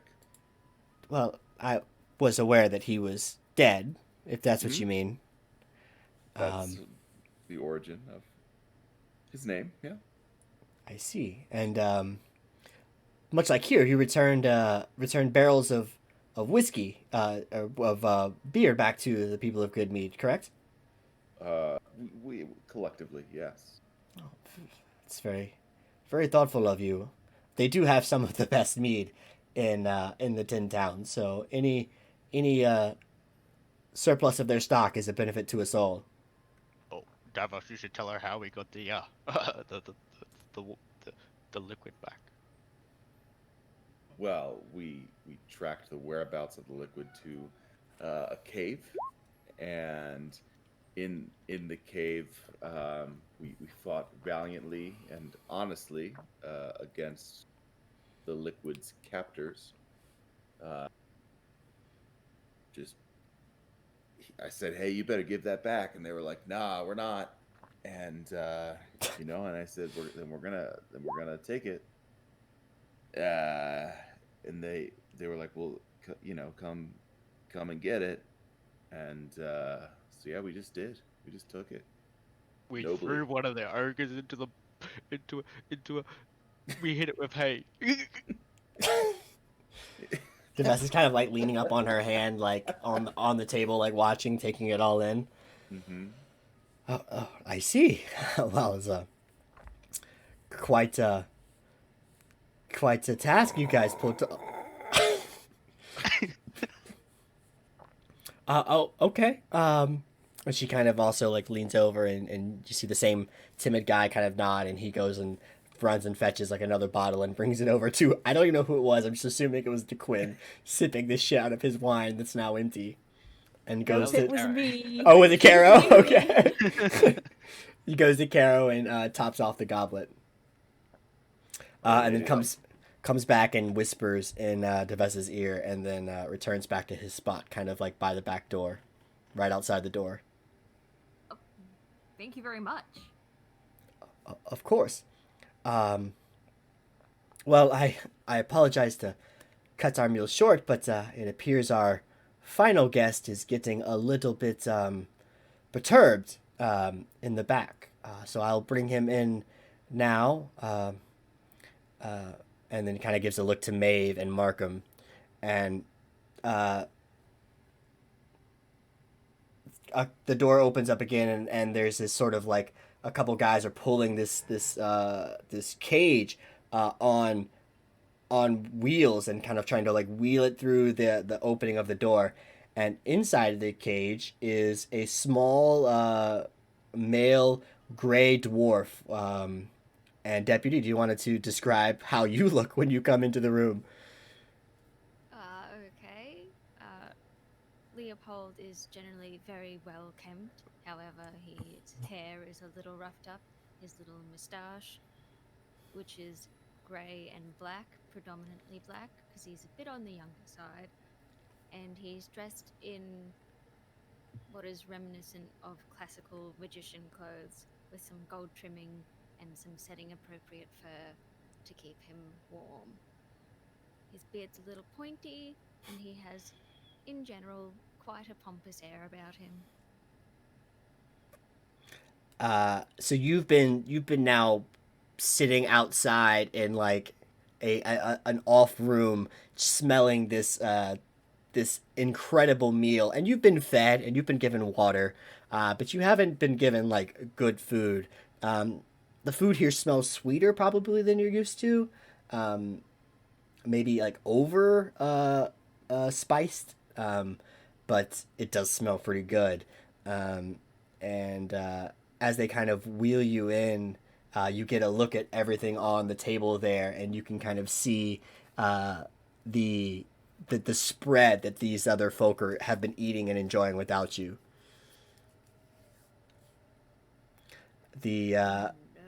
Go ahead.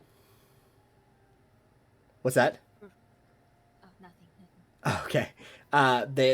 These 4 or 5 well dressed, wait staff almost kind of pull you in and set you to the corner now, and turn you to kind of face the group eating dinner.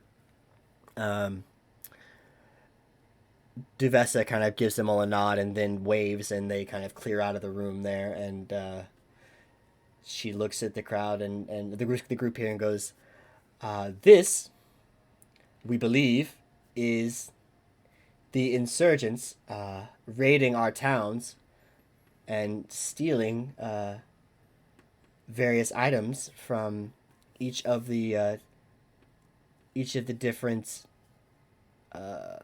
council rooms across the various 10 towns. And she kind of like gestures to Leopold in his cage. And as you guys turn and look, you see this sort of unassuming gray dwarf who It looks like he's just had a bad day, but looks like he does keep himself together, but just hasn't been able to the past couple of days. A little tired, bags under his eyes. Would you like me to divide? I'm sorry, divide. Cut him in half. Maybe not now. Maybe not now. Maybe not now. Awkward. No, no, no. Not quite yet. We're still hoping that he gives us some critical information. Isn't that right, dwarf? I have no idea what you're talking about. Yes, that's been your story for a couple of nights now. But Maeve here, and gestures to the person to her left, and was kind enough to bring in this creature. She found lurking around some of the various towns, and we believe that more of them have been coming from beneath the surface, and well, we don't quite know what they've been doing, but they've been spotted in various of the northern towns, and frankly, we'd hope to put a stop to whatever it is they're doing. And she seems kind of flustered, and Markham is like kind of like putting his head down and shaking his head. And he looks up at the group and goes, "We have no idea what these dwarves are up to, but frankly, we haven't seen them above the surface in probably 20 or 30 years now. And as of late, there's been reports of various footsteps in the snow, not attached to any particular being. We have a suspicion that this leopard here, Leopard, and his kin have been trouncing around our towns. And frankly, we'd like to put a stop to it. That being said, we can't prove much. Is that where we come in? That's the thought. Yes, you could perhaps track these dwarves to where they're coming from and put a stop to it. Yeah, I see what you're insinuating. We're certainly not above, like, going places and creatively putting a stop to things, but, like, we've been pretty sure we've been doing the right thing, and it doesn't sound like we should be pretty sure that this guy's got anything to do with this. Well, that's because this is an unlawful detainment, sir. Maybe he does do something to... Melandra's kind of like knee deep, like plucking like a fishbone out of her mouth, and like, "Where did you find this folk?" And Markham kind of looks over at Maeve and goes, "Well, I believe Maeve here found him near Carrowing, one of the towns to the north." Whereabouts? But There's been many comings and goings. But the others travel together. And they do their best not to be seen. This one was alone. He looks pretty outlandish to me. I mean, I was not alone. I had an audience.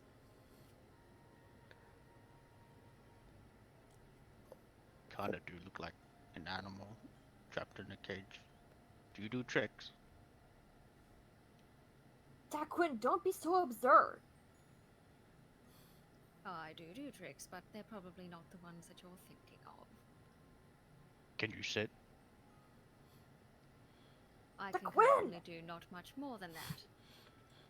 Quinn, there's like 4 or 5 feet kicking you under the table. Melandra's kicking you. Kara's kicking you. You just feel these like constant pelts against your lower legs. I don't know if you have hooves or feet. I don't even know what these D&D They are characters anymore. hooves That's what I thought. With I'm quite the specimen myself. You said Carrowing, correct? Aye.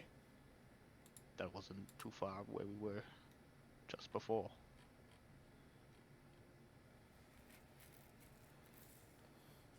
But it's a fair travel. It's about a day's How- travel if you want to travel by light. Caged fellow, what reason have you given these people to cage you? Well, if you ask me, absolutely none. Okay, Or us. Duvessa, same question. Well, Maeve reported that she had been tracking this creature, traveling to and from the surface to one of our towns to the north, and we found that to be suspicious at best, and so we thought it better to ask him what his plans were, and he's told us nothing but the same dribble you've heard today. But And so you put him in a cage? Like we're missing a step here. well, she seems kind of flustered and like looks at Markham, and Markham kind of like gives her a bit of a shrug and looks back and goes, "The Druger have not been friendly to us over the years, so to see them kind of coming from the Underdark and from the caves below, it's usually a bit of a bad omen. So we thought to err on the side of caution here, but to be honest, I agree with your Sign of assessment. caution? Let's. I'm gonna go to let this individual out of the cage. You can see Markham and Duvessa kind of flex a little, but then they sit back in their chairs and Oh, Yeah, it's fine. Markham. We'll like try to catch him or something if he does anything devious. But I don't know. I think like even for me, just caging folks is probably a no-no. That's I sounds- agree. About time. Never How mind. difficult it is to pee out of bars. Yes, actually, and I let him out. do you have a key? Nope. I have a DeQuinn. Oh, Can you like rip the cage open? well, I guess I can. I'll try. Anyway. I will try and Please bend the refrain bars. from crushing me, sir. If Davos wishes it, I will. Sure. Funny moments. Sure, just make a strength check. Just raw. Can I help? Can I help him by like pumping him up? How Tiger. how do you Full pump him up? Barnow's Dolphin. I'm like yeah. DeQuinn, Okay. you got this. Okay, you Belly slap him breathe, belly breathe. slap him around a little bit. Yeah. I would like to think I'm inspired because without Davos, I'd probably be in the same situation.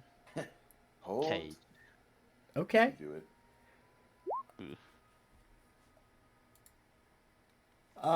16. I mean, it's not a very well made cage. You probably get. I'd say yeah. I mean, you're smaller dwarf, smaller stature. You bend the bars enough. It's gonna be a tight squeeze, but you kind of feel these. Oh, I help him out. What's that? Oh, I help him out. Okay, so you pull these bars, and you can hear this sort of like I don't know. They once you kind of put a bend in the bar, you can feel it kind of like quickly jut open some. It hits the other bars to the left and to the right, so you've made a smaller hole. It's a tight squeeze for Leopold. Shed a couple LB since he's been in prison.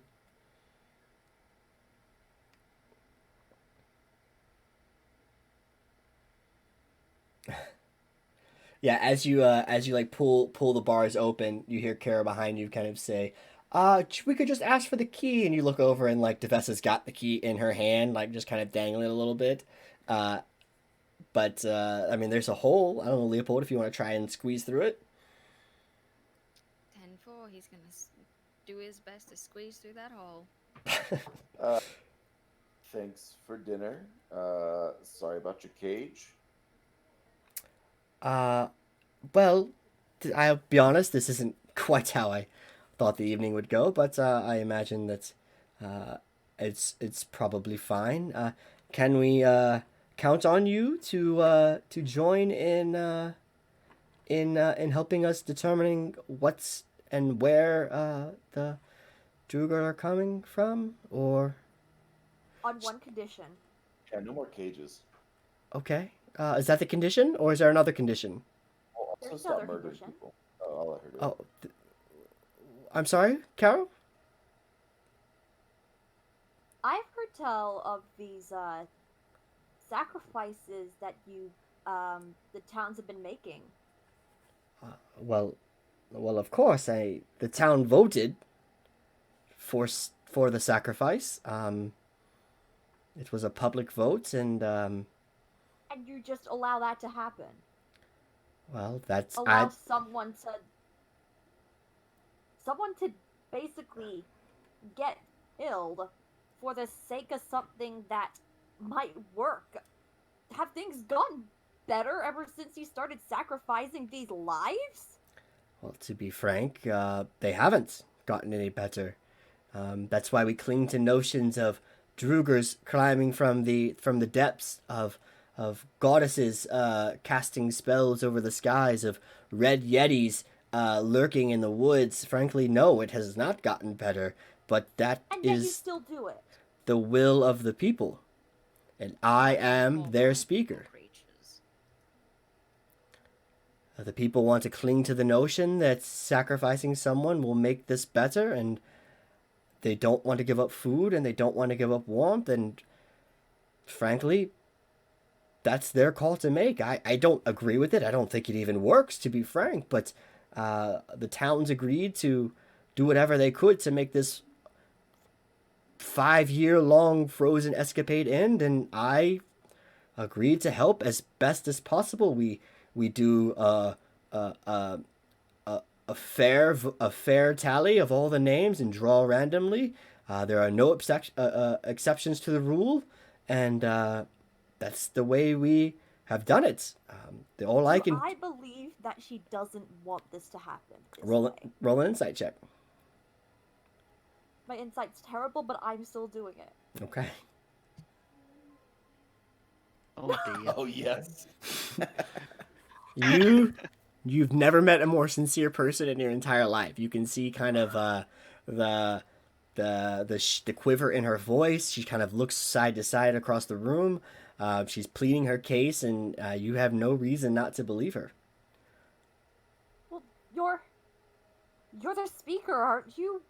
Why can't you establish some kind of grounds to go off of? Why is it? I am the voice of the people. My only job is to make this fair and enact their law as best I can. I take the tally. I store all of the names in a secure location. Look, and she kind of gestures, and the box is brought in. This like ornate box that's locked in the front, and she kind of shows it to you all. And then we keep it every night. We check to make sure it's locked so that it can't be tampered with. We do our rounds to make sure that this is a fair and legal process by any means necessary. What else can I do?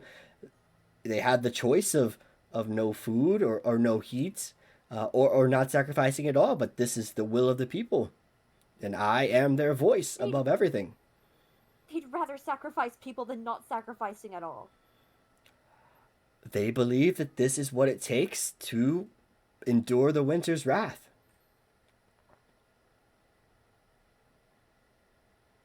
Carrow starts to cry. Markham kind of puts his head down, and Devessa as well. You can see her hands are kind of shaking a little bit on the table. It doesn't bring us any pleasure. But it is the choice that the people made. We've even had some of the elderly volunteer to give their lives in the wake of some of the younger names that have been drawn. We don't know of a fairer way of doing it.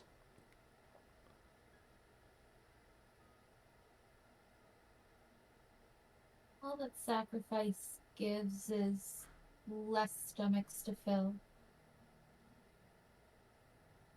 What if we were to trade you hours of sunlight? Will you stop it? Stop what? Sacrificing people needlessly for something that doesn't listen to you, that only creates misfortune and death to everyone who walks upon these walks, and show you that your praise mean nothing or your sacrifices mean nothing, when all you have to do is just give a little hope to something besides that. I would truly be an incredible feat to have the sun pierce the sky for once in what seems like 5-6 years. Yes, we've all been living in a torment of unrelenting snow. But that's just a moment in time. I don't know. Markham kind of looks around and looks at the speaker. I don't know what effect that would even have on the rest of the town. Just food for thought.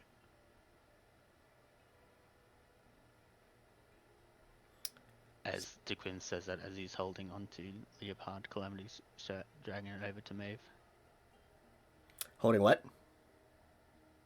As soon as Leopold gets out of the bars, DeQuinn's got him by the scruff pretty much and drags him over to Maeve. Aha, hi there, big fellow. This It's not your turn to talk. Clearly not.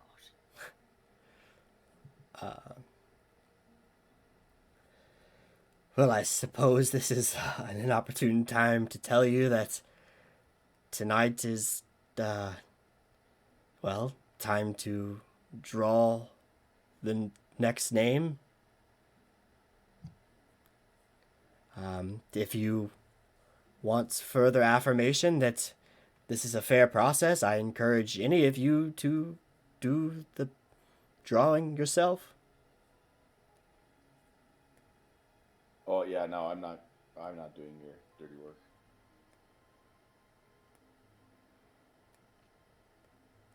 She kind of looks around the room. Odaxi, she looks at you. Shaking my head. Nope. DeQuinn. Usually I like killing people, but only if they have within reason. I don't want to put an innocent's life at risk. But I do want to know, when do you put them at the stake? Because we might catch someone. Well, we were interested in it, actually. Catch someone who? That I don't know if I should say. Markham and the speaker kind of look at you curiously, but you've said a bunch of random shit tonight, so they just kind of shake it off. Fair enough. Maeve, she kind of gestures at you and slides this box over in your direction. She just looks. I'm just gonna look down at the box. I'm already like so stiff and uncomfortable because someone's standing right near me, and they drag the Durgar over, and just shaking my head like nope. She kind of looks across the table at Melandra. Melandra, who's like been sipping wine, looks down and looks at the rest of you and. Actually, on second thought, can I have that box? Of course. Here, and she kind of slides it to you. I crush it between my hands. Okay. Make a strength check. Yeah.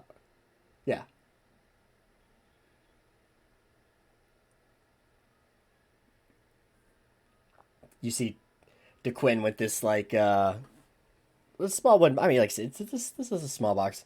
This is not the same box that you were handed earlier, Caro. Just to be completely clear. This Yeah, box. I forgot I still have that box. Yeah, I know. That's why I thought about it. So I didn't want you to forget because I will forget. This one's like a smaller chest. You know, the size. I don't know. I don't know. You know, like it's maybe like 6 inches by 4 inches tall. And you guys see DeQuinn like take the box in his hand. He just kind of crushes it, and as he does, like wood splinters and you can hear the crack and crumble of the wood underneath, and this like poof of dust comes out from out of the box, and then as he like opens his hands, like these just pieces of paper just start to fall to the ground. Hey, Davos, do you mind lighting them I up for cast us? fire. Yeah. Uh, as you yeah, sure, as you reach down and the mound of paper that's underneath you, it turns out one fire damage to a bundle of paper is probably just enough. And it incinerates this large mound, and they kind of poof up in the air, and they spread throughout the room, and start to like fall, like almost like it's snowing inside, and drop across the table. Some of them singe, some of them not. Um, man, you guys just I have a problem. why do I even write scripts? What's your proposition? We'll take care of your Durgar problem.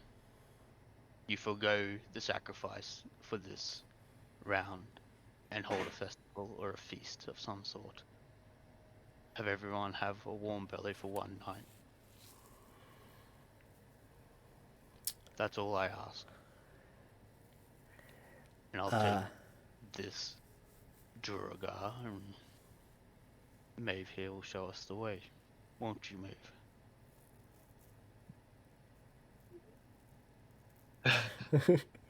I heard the faintest. was that you, Serenity?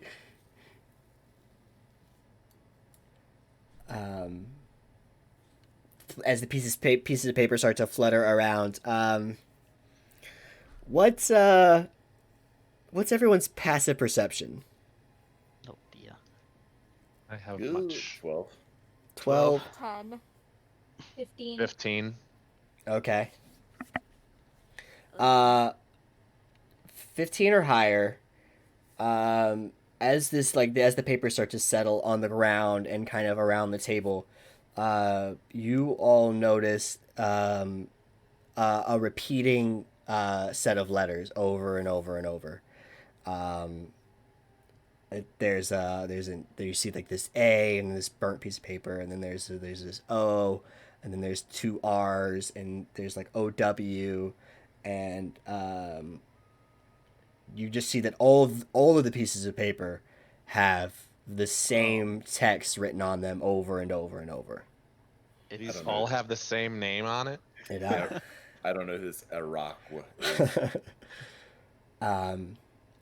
and then in the back of your throat, you guys all kind of feel this sort of tickle, this sort of like biting sensation in the back of your throat. And then it starts to creep like through the rest of your body, and their throat burns, and then your arms burn. I need everyone to make a Constitution saving throw. Even those who didn't partake. Even those who didn't partake in the wine.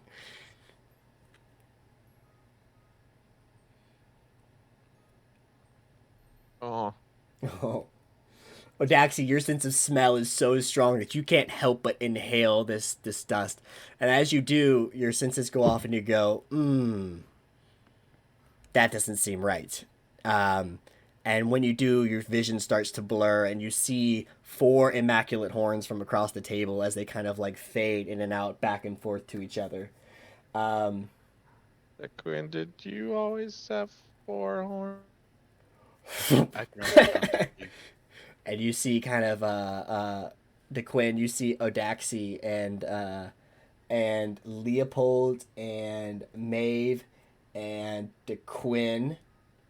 all drop to the floor. Caro and Davos, you look at each other. Markham falls. Melandra falls. Uh, uh, the speaker fall. They all kind of just collapse onto the floor. You can still see the rise and fall of their chest underneath, but they seem to be completely unconscious. And as you turn, the door kind of slides open, and in steps a taller figure, hooded, in these sort of rough leathers and spotty patches of armor. But what you can see above all is this sort of piercing blue eyes underneath the cowl. I cast darkness. Okay. Where at? I don't have a map for this, so this is just gonna have to be This is just gonna have to be thought.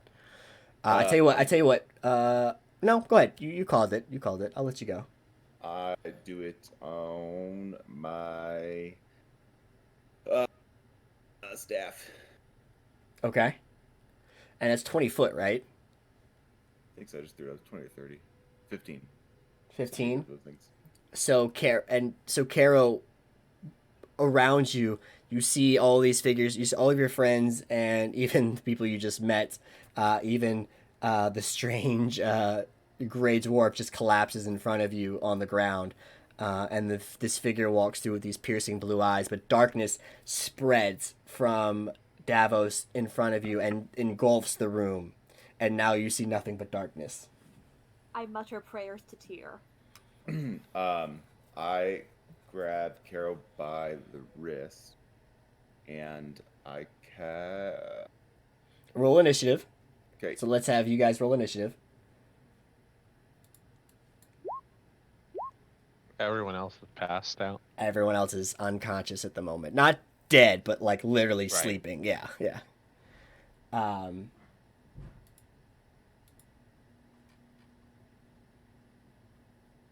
Okay. I mean, Davos, you won. I guess I can roll. I'll roll his thing real quick. Nope, you still beat it, so go ahead. Okay, all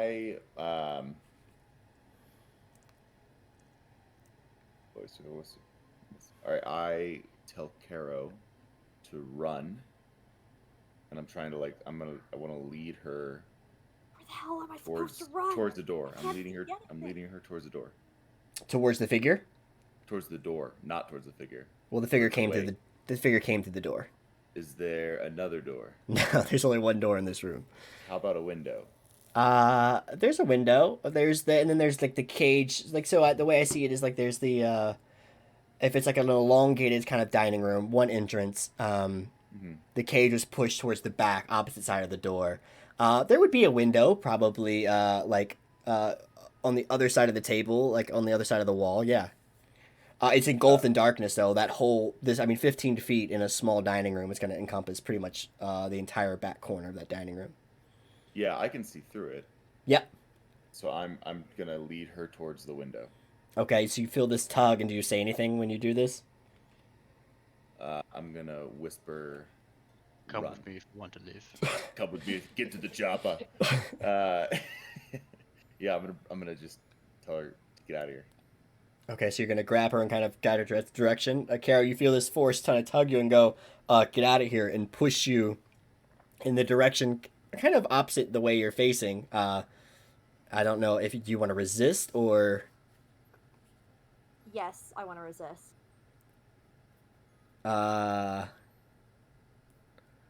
Boy, they don't have a manual for this kind of stuff. Yeah, sure. I mean, I guess a contested... I don't know, Davos. You want to throw her? She's resisting your direction at this point. Do I still have an action? I will say, yeah. It depends on what you want to do here, because you've tried to pull her your direction as a friendly, so I would say that's like your one free action, but like she's resisting. So if you want to force her, that would be an action, and a bonus action if you want to be super technical. Yeah. Yeah, I guess for now I'd try to I don't know, give her some umph. Let's go. So you could try and sling her basically in that direction. Yeah, but like gently, Uh, but also with extreme force. okay, make a dear God. Yeah, make just wouldn't be athletics because you're pushing. Just another strength check, I guess. Strength, straight up. And then if you're gonna resist, Caro, it's contested, so roll strength as well. Yeah, muscle roll for Davos. Oh, Oh, I can't dang! see. Oh my God, I can't see. Okay. Yeah, I mean, you're able to kind of push Caro and turn her body towards the back of the room there and push her back. So, you have a bonus action. I'm going to bonus action. Ooh, no, it's not. Yeah, I'm. Can I just tell her again? Like, go, get out. Sure, that could be a bonus action. We'll figure this out later. Like, go. No one can see. I'll get them out. Go.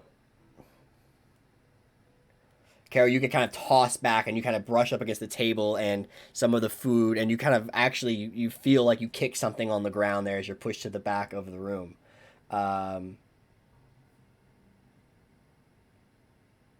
What do you want to do? A complete darkness in every direction.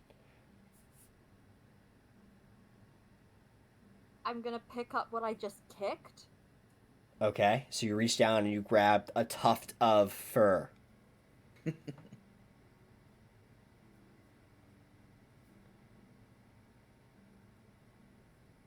I'm gonna spend 5 points of my lay on hands Okay. to either cure a disease or neutralize a poison that could be affecting what I suspect is this very lively tuft of fur. Okay. You have 5 points of healing to a rat that was scurrying across the. No, I'm just kidding. DeQuinn, you feel this sort of surge of consciousness under you. You open your eyes, but your eyes don't open. You just see this sort of black ichor, like absorbing everything around you. There's a hand somewhere on you, and you feel that sort of warm sensation from there. Roll initiative. You guys hear from the other corner of. Oh, I'm sorry, Kara. Is there anything else you want to do? Is that an action or a bonus action? Lay on hands is an action. Okay. Oh hell, I can't even put a vow of enmity on the creature because of Davos's bloody darkness. Far out. You can put a vow of enmity on DeQuinn if you'd like. I mean, she's been wanting to do that for ages. Actually, you know what I'll do? What will you do? As he does that as well, I'm gonna put a shield of faith onto Quinn.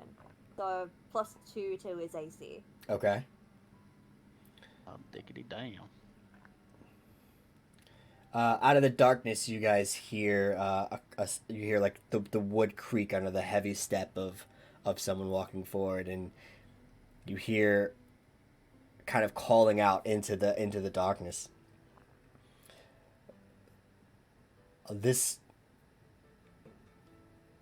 magical ore is not gonna spare you from what's to come. You can accept your fate or run from it as many others have. That was actually a good one, a taxi. And that's it. Back to the top is Davos. You just kind of see. You see. Do you see like dark? Do you see like kind of like dark vision in this sort of aura, or what do you see? Actually, you see perfectly through it. Trying to read. If it's a shadow sorcerer thing, I think he can. I think I can totally just see. Yeah. All right. Well, you see the outline. You see this figure with these two blue eyes, kind of like I don't know. I feel like they're just kind of glowing in the ore in front of you. It's just kind of waiting there. Does it look like he can see also? He's looking in your direction, but he doesn't appear to be looking directly at you. All right, I'm gonna cast minor illusion, Okay. and I want to like just create like a whole bunch of sound in the room. Okay. What kind of sound? Uh, birds, tons of birds, making bird sounds. Okay. That's an action. A murder of crows. Yep. And then I want to again tell her we'll regroup at the house of the Morning Lord. Go. Okay. Carol.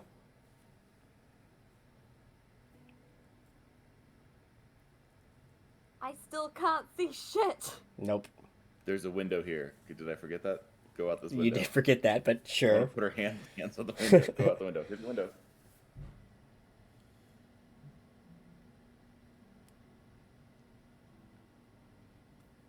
The birds are just chirping all throughout this room. Okay.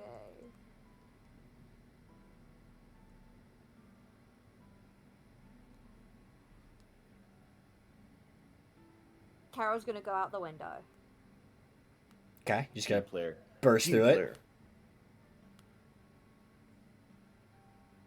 Yeah, smash it with my hammer and get out of it, and then I'm gonna run around to the front of the house. Okay. Whole thing. So you smash it with your hammer and jump out. It's like I don't know, it's like 5 foot drop, maybe 6 foot drop to hit the ground. Once you step out, you do get you get the brisk, like, cold air smash against your face, and you can see now finally. And you look back and you see that sort of like black orb just kind of extending out from the window. And if you moving around this building, this is a larger building. The additional like 20 or so feet would take you probably like, to one of the other corners.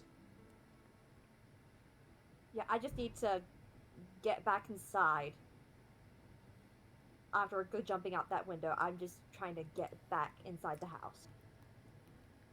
Okay. Not through the same window that I crashed. Like through the front door. Sure. Okay. You don't see the front door from where you're at, but you can see the long side of the house kind of extending in the distance, and you know now kind of where you're at, where your orientation is around the house. It's probably another like 60 feet around to get to the front door. Yeah, I'm just gonna have to dash my next turn. Okay. DeQuinn, you are now conscious, and but you see nothing, and you're laying on the floor. But I heard Sefik say something, yeah? I believe Sefik. You would have heard a noise, yeah. You also would have heard Davos, and you would have heard the window break. Davos, I'm up. You can cut the lights. I mean, turn them on. You know what I mean. Cut them Stand on. up. I'll stand up and ready in action if I feel or see something move, not towards the window. I wanna attempt to grab. I'll just say, You saved us a lot of trouble. Sefik's coming towards us. You want to know something? You want to know? My favorite number is 2. That's how many pieces you'll be in after I've finished with you. I don't know that you'd been able to put together who you're talking to, but I do appreciate the monologue. Okay. Davos, I heard his voice. you guys hear this? You guys hear the sound of footsteps, away from you. Davos, your turn. You see, the character that was standing at the doorway kind of back up and then turn out of the doorway and move. Oh, like it leaves the room? Yeah. I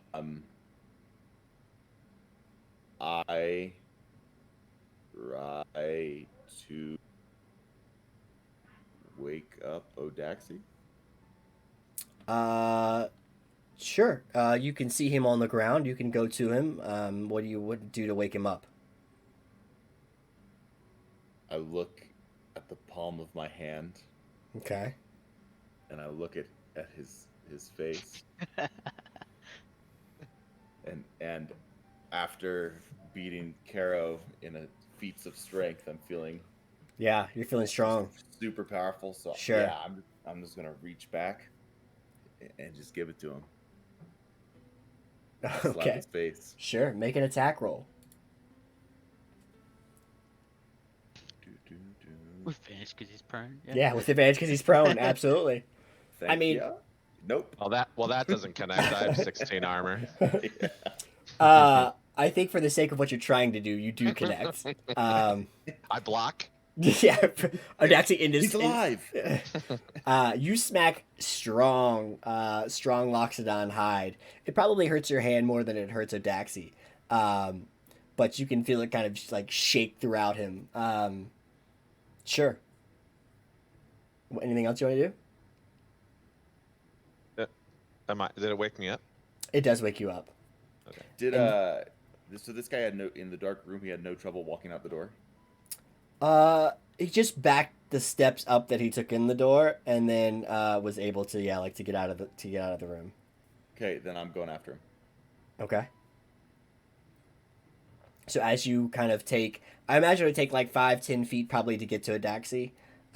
Again, without having like a good visual description for you guys, I kind of assumed he was on the other side of the table, but that's just, my mental image, and I'm sure it's different for everyone. So I would say probably 10 feet to get to him, and then another 20 feet gets you out of the door. And you see this sort of cloaked figure, like another probably 40 feet away from you, heading to the front of the door. Was slapping him? That was my action. Yeah, that would have been your action. Yeah. Cool. I will use Misty Step. It's a bonus action Okay. to move 30 feet closer to him, Yep. and then that should make it pretty dark again. Oh, because it's on your staff, right? It is. Okay. So now everyone in the room can see again. DeQuinn, you've been holding your action for when you can see. You can see, and now there's no Davos and nothing to swing. 2 unconscious people at your feet, and like a ruffling Odaxi on the floor. Maeve and Leopold, you start to like kind of like lick your lips and feel this sort of like bitter, sort of briny taste on the back of your tongue, as you start to kind of like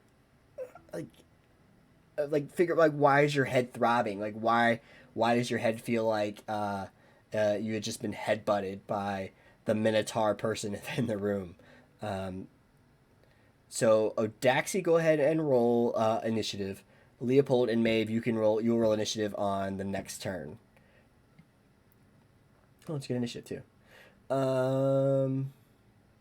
You guys, honestly, I'm you considered guys, prone right now. you are prone. Yeah, you can go ahead and roll it, Maeve, Leopold, like just to have it. But it won't take. One more turn will go by before you guys are able to do anything. Okay, shit. Let's see. So that was Davos. Carrow, you're up. I'm running to the front door. Okay. Yeah. So it's for you as you turn the corner. You can see the front door is probably a good solid 20-30 feet away. I'll dash if I have to reach it. Yeah, you would have to dash to reach, and you'll get like right to the front door.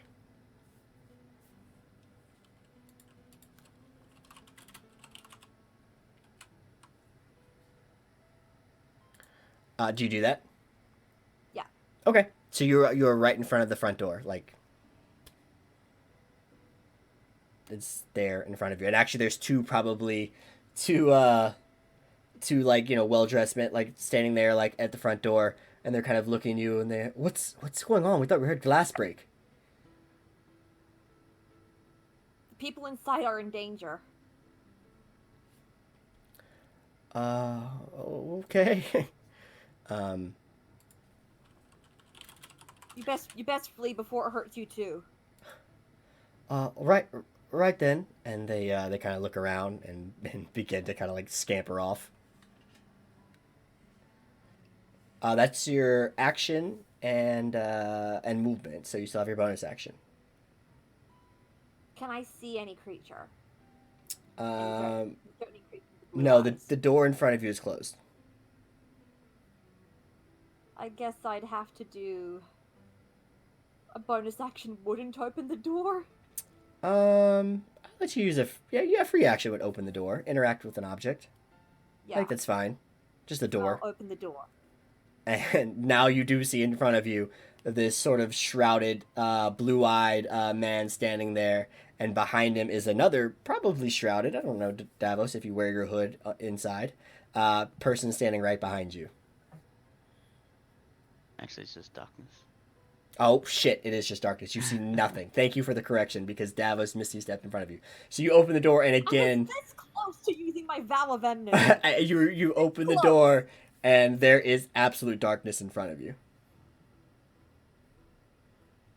What in the nine hells is going on in there? DeQuinn, it's your turn. Yeah, I mean, What is it you say? It's an action to pick Actually, up these let me see. two dwarf and scared shitless. Ranger, or yeah, I'd say you could action pick them up. I will action pick both of them up and charge 30 feet towards the door with both of them on my shoulders as they wake up. You guys, Leopold and Maeve, you feel like this just lifted sensation as you're just brought up off the ground, just adding to the total confusion. And you smell a body odor mixture of oil and body odor. As you're just kind of now you're laying on this hard, furry surface. Odaxi, your turn, I believe. I don't know, guys. I'm probably fucking this whole thing It'll up become here. a Let me safety see. spell later on. So I'll just call out. they're in the Sorry, next room. Oh, sorry. Yeah, I just Dav, wanted to call out you see- Davos to kill them. you see DeQuinn pick up the dwarf and this woman and put him on his shoulders and just sprint out the room. Markham and the speaker are kind of like just still laying on the floor unconscious. Your face and or ass, I'm not 100% sure what got smacked, stings just slightly. I don't think it does. I follow DeQuinn. Okay. I'll head over towards the door, even though I can't see what's going on in there. Yeah, once you turn the corner to the door, both you and DeQuinn are just staring down a black hallway. And you see nothing in front of you. Hello? Oh my gosh. Is this the Matrix? Choose the red pill. Davos cast the darkness, right? Correct. Okay, so I don't want to like make that go away, although I could. All right. Yeah, I think that's it then. You actually don't Can know I- who can cast. I- You actually don't know who cast darkness, to be clear, because you were unconscious. So your character Oh, would true, not true. know. Oh, well, okay.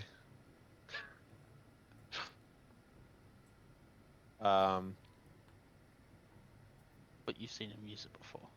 Right, yeah. So I would assume it's Yeah, him. you watched just a being- complete shit show of a fight where he just a cast fight darkness on where everyone. Yeah. Somebody was dark and he kept moving and into other people and making them blind. Yeah, that was fun. If I can see, I'm just gonna stay. I'm gonna ready an action, but Okay. stay. What action do you want to ready? Assuming we're gonna get into combat very shortly, We I'll are just in have combat. We are in combat. Oh yeah, I guess we are. Yeah, we're pretty close to it. Your friend and DM does not have a battle map prepared for what you guys are doing right now, but that's where we are at. So No, never mind. I'm not gonna prepare anything. Just gonna see what's going on. Wait for this darkness to move either in or out of the room or go away. okay. I believe that is um this blue-eyed character's turn, and in front of it hears these doors open, uh, and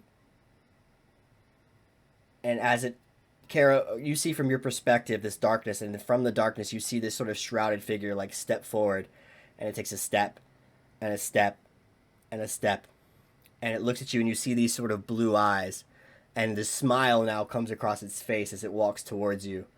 Um, as fate would have it, looks like it is your turn after all.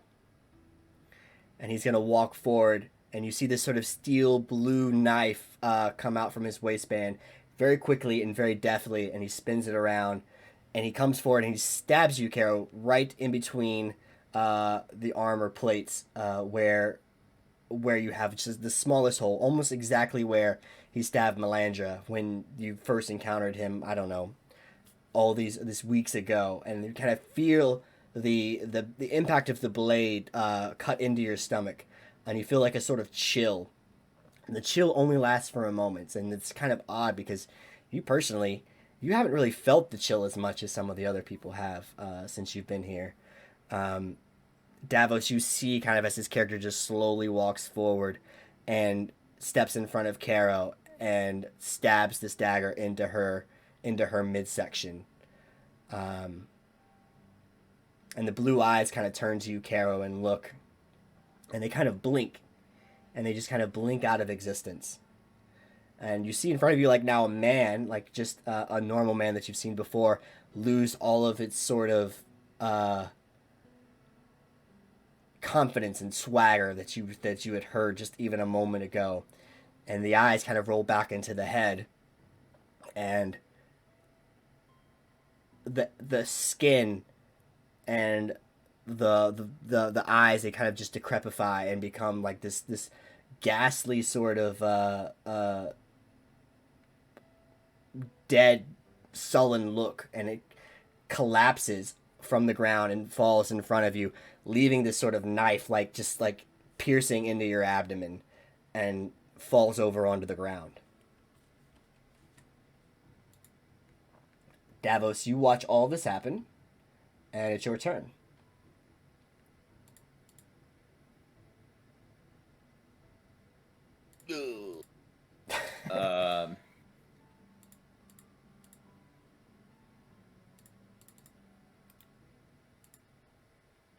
I'm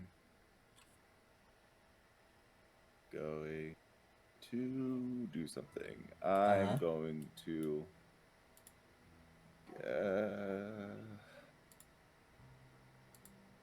I guess at this point I would cast a chaos bolt at this gentleman.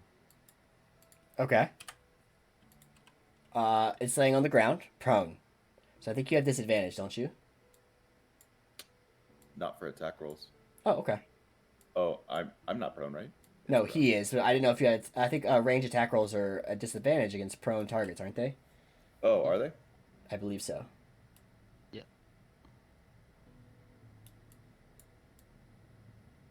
Oh, that's Won't the do it same. then. So, I guess I would I would dispel the darkness then. Okay. Suddenly now all of you, and Maeve and Leopold, as you come to, and you, like, I think I would assume you're kind of facing backwards, and you are feeling this sort of like heaving step as you kind of run forward, and then you see turning the corner is the Loxodon creature that you were eating a meal with a moment ago. Turn the corner as well, running after you as you're being like pulled away from it towards the front of the room. To Quinn, Odaxi, you can now just see this sort of collapsed figure on the ground, and this knife inside of Carrow's midsection, and she's just kind of standing there. It didn't hurt at all? It doesn't feel like it, not quite yet. Maybe it's shock.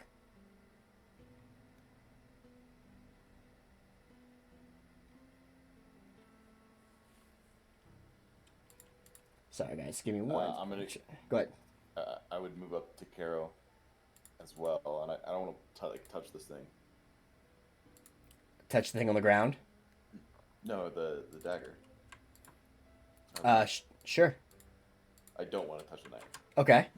No desire to do that. I want to go up to Carrow and I don't know, check on her. Sure. Carol, I mean, you've got a small dagger inside of your stomach. You don't feel any pain, but you feel you feel this sort of lingering scratching in the back of your skull. And for a moment, you close your eyes, and you feel like your eyes are still open.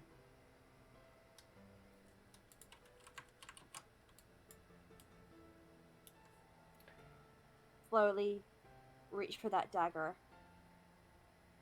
and wrench it out of my gut. The blood follows. It comes out. So you've got this steely blue blade.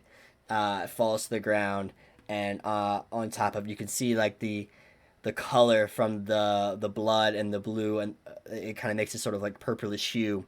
The dagger is glowing and glowing and glowing, and then it fizzles out, much like your wand did earlier. The color just kind of drains from it, and you guys can see that Carol is kind of bleeding profusely from her stomach. No pain though. The figure on the ground. No points of damage. No pain, no points of damage. Just this sort of gushing wound running down, and you guys can kind of hear the clang as Melandra comes turning around the corner as well, looking for you all and kind of calling out. And she turns the corner and sees you. The figure at your feet, Caro, begins to glow itself this time now. Not the same color of the dagger. The robes underneath start to kind of flutter in the wind, and you can kind of see this hand reach out from underneath the tattered robe. But it's not a man's hand. It's not the hand that you saw earlier from this creature that was approaching. It was just sort of bony, skeletal-like hand, and light is now gushing out from underneath the cloak, and it kind of stands up and looks at you, and you see now nothing in the hood of this figure. You see this sort of glaring light as it's facing in front of you. And I'm going to now take you to this map, which I did manage to throw together for you guys very quickly. And we... What a hero. You know what? It's just the little things, right? So here, let's do this. So, first of all, this music is not doing anything for me. You got it. I'll let you take care of the music. Can you guys see what's going on now? Yeah. Yeah. So, this is a very hastily thrown together map. I will say, just for the sake of organization, that we'll say this is the speaker here. This is the speaker's house, which it's not. This creature would be here. Carol, you would be here. DeQuinn, you'd be right about here inside, right? Oh man, my scale's all off. I should have just left you guys where you're at. Here, let's do it this way. This can come. This can come. First of all, Leopold and Maeve, see if you can actually move your tokens. There's no way Maeve is going to be able to, because I don't think you're set up at all. Oh, there you are. And nameplate and save settings. So you should be able to move yourself now. Yes, I can.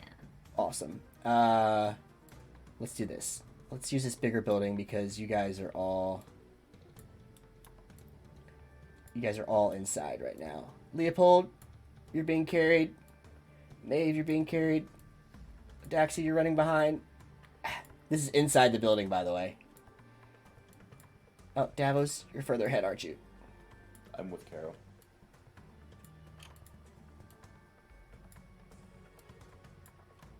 Does that look remotely accurate? I went up to her to see how she was doing. Okay. I figured I'd be on the other side of that guy. All right, you can move yourself there. Or I'll move you there. Glowy McGillicuddy. Yeah. Okay. Initiative tracker.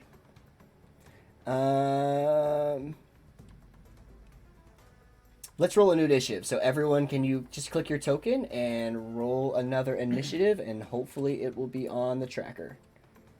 Oh. Oh, a 0. I like it. What's Are we zero including initiative mean? unconscious It means people, you're just or- as last as you can be. I'm sorry. Sorry, are we including unconscious people or not yet? You guys are now conscious now. You're just being carried by by a minotaur. So you're fully conscious. I know. Dream come true. Oh, so you got roll 20 to work, or did you roll that from? You didn't roll that from your sheet, right? From the D&D Beyond sheet. Oh, cool. Yeah, it looks like it worked perfectly. Who am I missing? I'm missing. Oh God. Yay, technology. When it works, it works, and when it doesn't, it does not. Let me see. Tools, encounter builder. I can just roll a d20 for this guy too, honestly. Give me 1 second. I don't think I'm beating a 25 though, so Maeve, I'm gonna go ahead and say it's probably okay. Huh? Here. What's that? I may have to dip out of here mid-combat. Okay. I'll let you know. Yeah, just let me know, and if there's any, like, I don't know, kind of on the rails goal you want me to do, just, we can do that. Like if you have like a specific play style you want to like really encompass. Bees. Right. Right, yeah. Sorry, I'm trying to hurry here. War mage.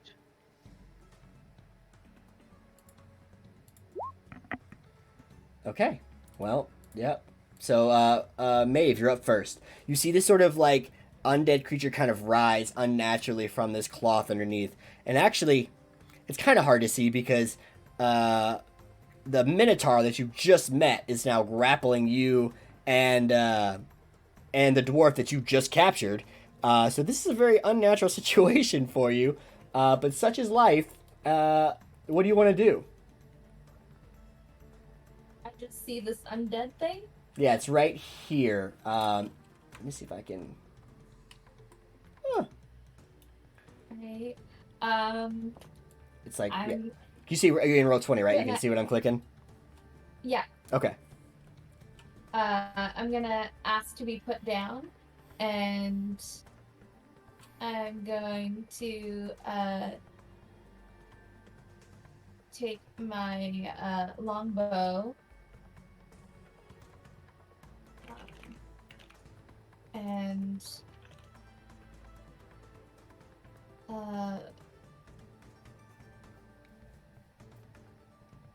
I guess with my bonus action cast Hail of Thorns. Oh.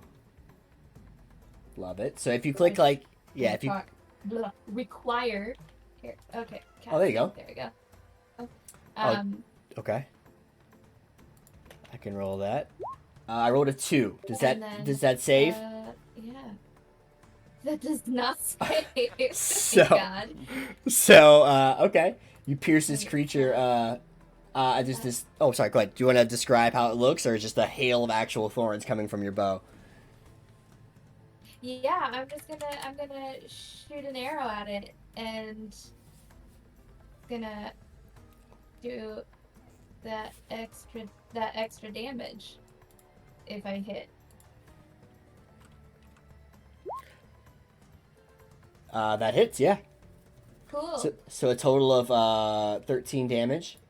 I'll do another 8. As very dexterously, this newly met archer, it seems, maneuvers around you, DeQuinn, and but while still like being in your arms, somehow manages to snake her way around and just rip an arrow from underneath your right arm and just line this back of this creature. No, she got put down. Well, she asked to be put down. Wait. It wasn't I DeQuinn's got turn. put down. Yeah. If I was like slung over your shoulder, I just kind of rolled, so I'm like sitting up on your shoulder as I drew. And I just, So just this arrow comes shooting out from your armpits, DeQuinn. Up next is up next is Leopold. You are also in the cradling arm of, it's kind of soft, kind of muscular, really smelly Minotaur. Good to know.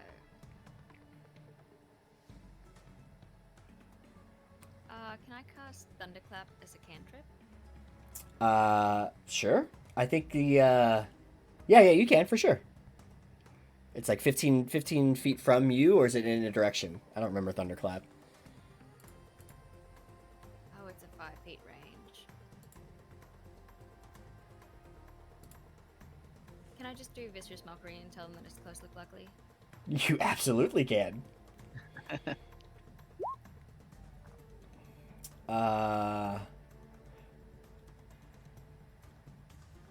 Let's see. Wisdom. There's mockery. 20, natural 20 actually. Oof. Now you feel bad about your clothes.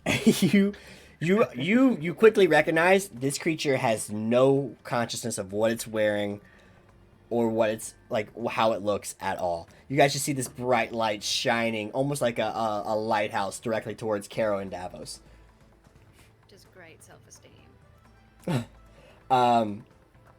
Fixed market in action. Do you want to do a bonus action? Yes please. Could I do Bardic Inspiration? Mm-hmm. And cast it on DeQuinn? Okay, how would you like to do that?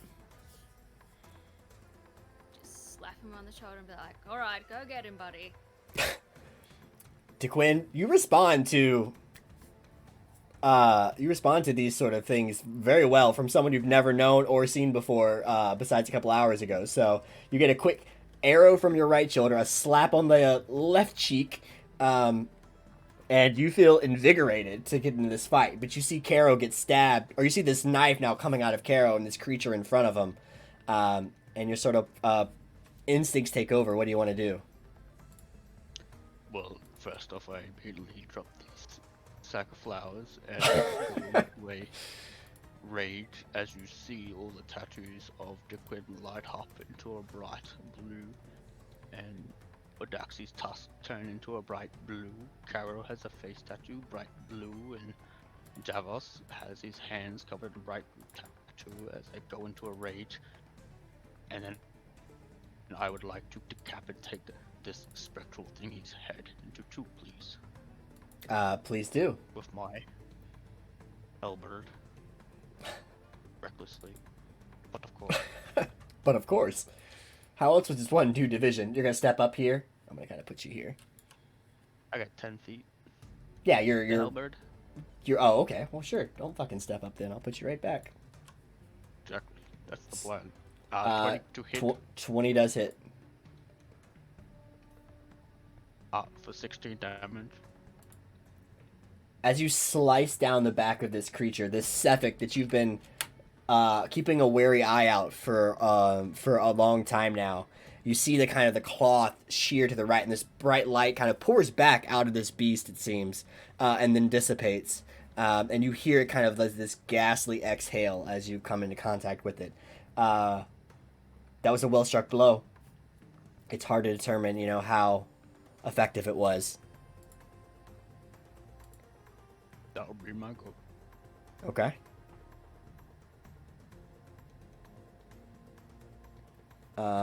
Who's up next? I'm sorry, Davos, you're up. I'm going to cast Chaos Bolt. Hit him with nothings. Hit him with some nothings. A 12 to hit. Yeah, is that it? That'd be cool. It doesn't. It's actually pretty close. Oh, It's not. It's a 13. I get +1 because of my wand. Oh, well, 13 does actually hit. Hell yeah, Jesus 27 Christ! psychic damage. What? You rolled rolls up max this game die on now? both of those? Blocka, blocka. That's what I said. What the hell? Davos, your instinct takes over as you like panicked about Caro and tried to get to save her, only to see her stabbed, not knowing what the hell that means. And you look up at this creature with this bright light shining in your face, and you just release this sort of, what is it, psychic bolt It is pours psychic. pours from your hand, and you just incinerate the chest of this creature. Holy fucking shit, that hit a lot.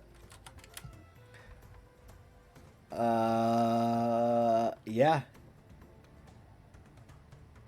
Okay. It's now. That probably should have been a disadvantage, but because it was just so primal, because it's a spell attack, right? Or does it not have? Is it a range attack? Range spell attack? Maybe a ranged spell attack. Why don't you just roll a little another one and let's see what happens here. I have faith in you. I think it's gonna be. I think it's gonna be even higher than a 12. There you go. Okay, Yeah. we'll take the 27. Yeah, I'm a nice guy. I'm a generous guy. You just pulse and like you put this the bolt goes inside of this creature and then you see it kind of like poof out from the inside out as like the psychic energy just expels inside of its body and the light grows a slight pinkish purplish color from it and turns back into blue. Movement or bonus action?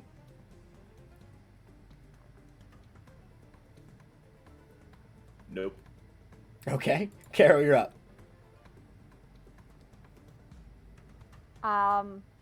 I stare up at this thing as it reforms. Then I say, I would say, may Tyr have mercy on your soul, but the likes of you would never have mercy even thrown upon you at any given state. And I'm going to channel divinity. Vow of enmity is my bonus action. Just unleash everything.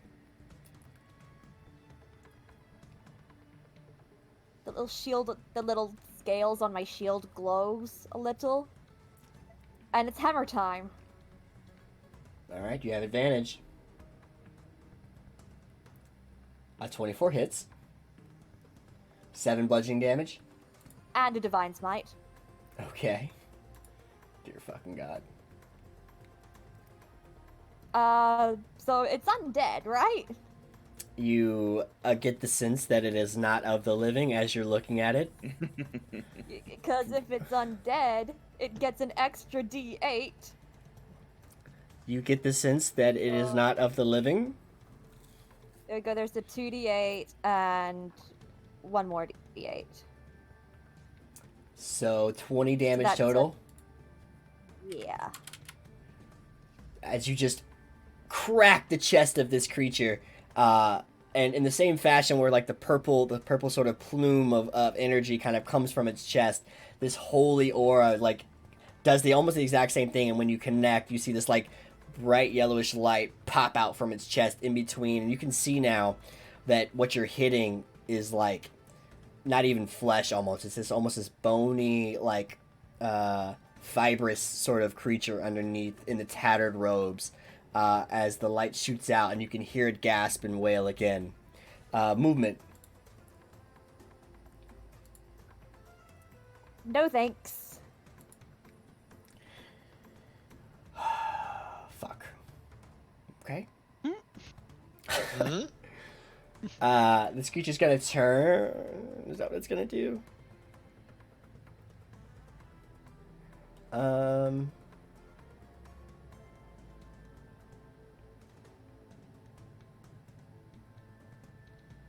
I mean, it did. You did just hit it. I'm not even gonna get to use any of its cool shit. This game sucks sometimes. Oh, it's a bonus action. No, I can do it. It's gonna turn around, and as it kind of like takes this blow to the chest, it's gonna turn and look at the four of you down this hallway, and you see this sort of beacon of light coming from its head. It's looking down, shining on the floor, but it looks up, and then in your direction, it's gonna cast this light out towards you and shoot this bright beams of blue light at you. I need everyone to make a Constitution saving throw.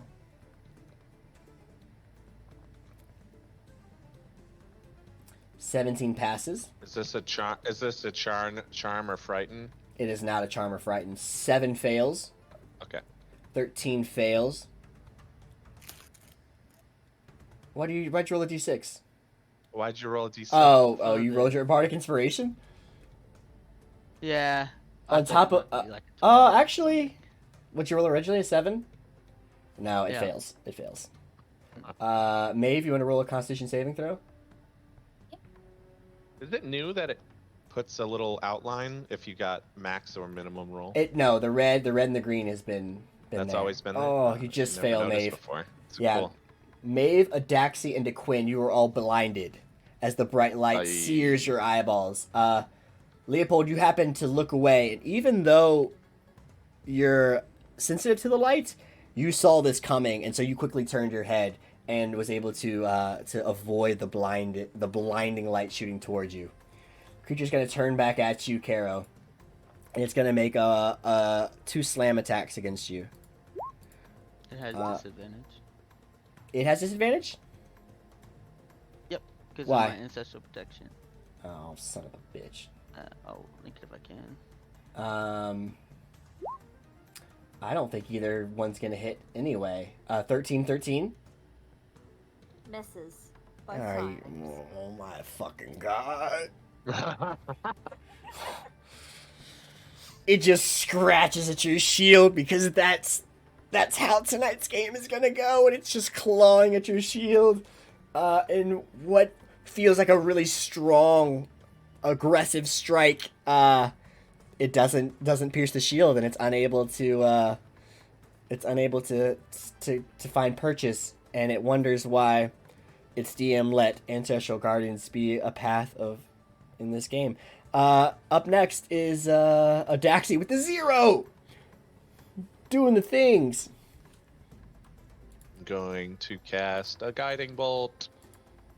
Disadvantage? Yeah. Oh, right, I'm blinded. You are blind. Wait, does that mean I can't see any of you? If you're actually, hold on, let me pull up blinded. You can't I see. was blinded. You can't see, and you automatically fail any ability check that requires sight. Attack rolls against the creature have advantage against you, and your attack rolls have disadvantage. See you, Davos. Yeah. See ya, Davos. I'll run your campaign for you while you're away. This is- Wow. Well, I this is wish I would have brought that spell that removes blind. It's a tough. But- Every time you pick your spells one way, they go another. Every time.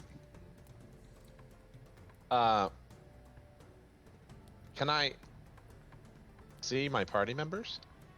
You can't see. That's Right. the first 5 words are blinded creature can't see. So anything that requires line of sight, you can't do. We'll just bless. Well, I wanted to do bless, but it's 3 creatures or 4 creatures in range. That you can see, But- right? Yeah, well, it doesn't say that I can see like other spells. Okay, then you don't probably. It should very specifically say that you can see if you need to have line of sight to make that happen. It just says up to 4 creatures of Yeah, your okay. choice within range. Yeah, it'll work then. All right, so I'll cast a second level Okay. bless on.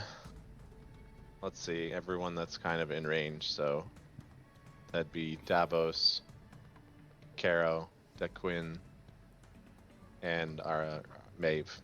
Okay. So they'll all bless. Don't really trust that Leopold character, huh? Bless gives everyone a D4. He just seems like he could handle Just- himself. You Just know? see. Oh, okay. Yeah. Oh, no, I don't know. He's shifty.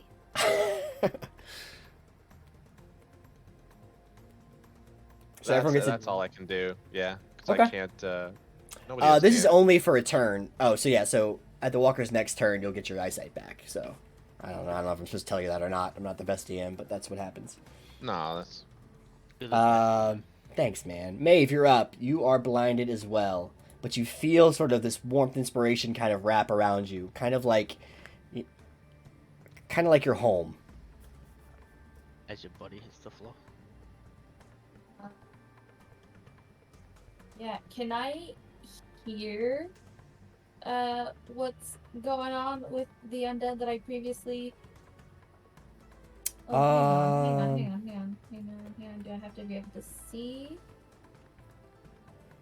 Yeah, dang it. Okay. Like, you still kind of have an idea of where he's at, so you could attack in that direction again. It'd be a disadvantage. But if you have to cast a spell that requires sight, then yeah, that's the one downside. Yeah.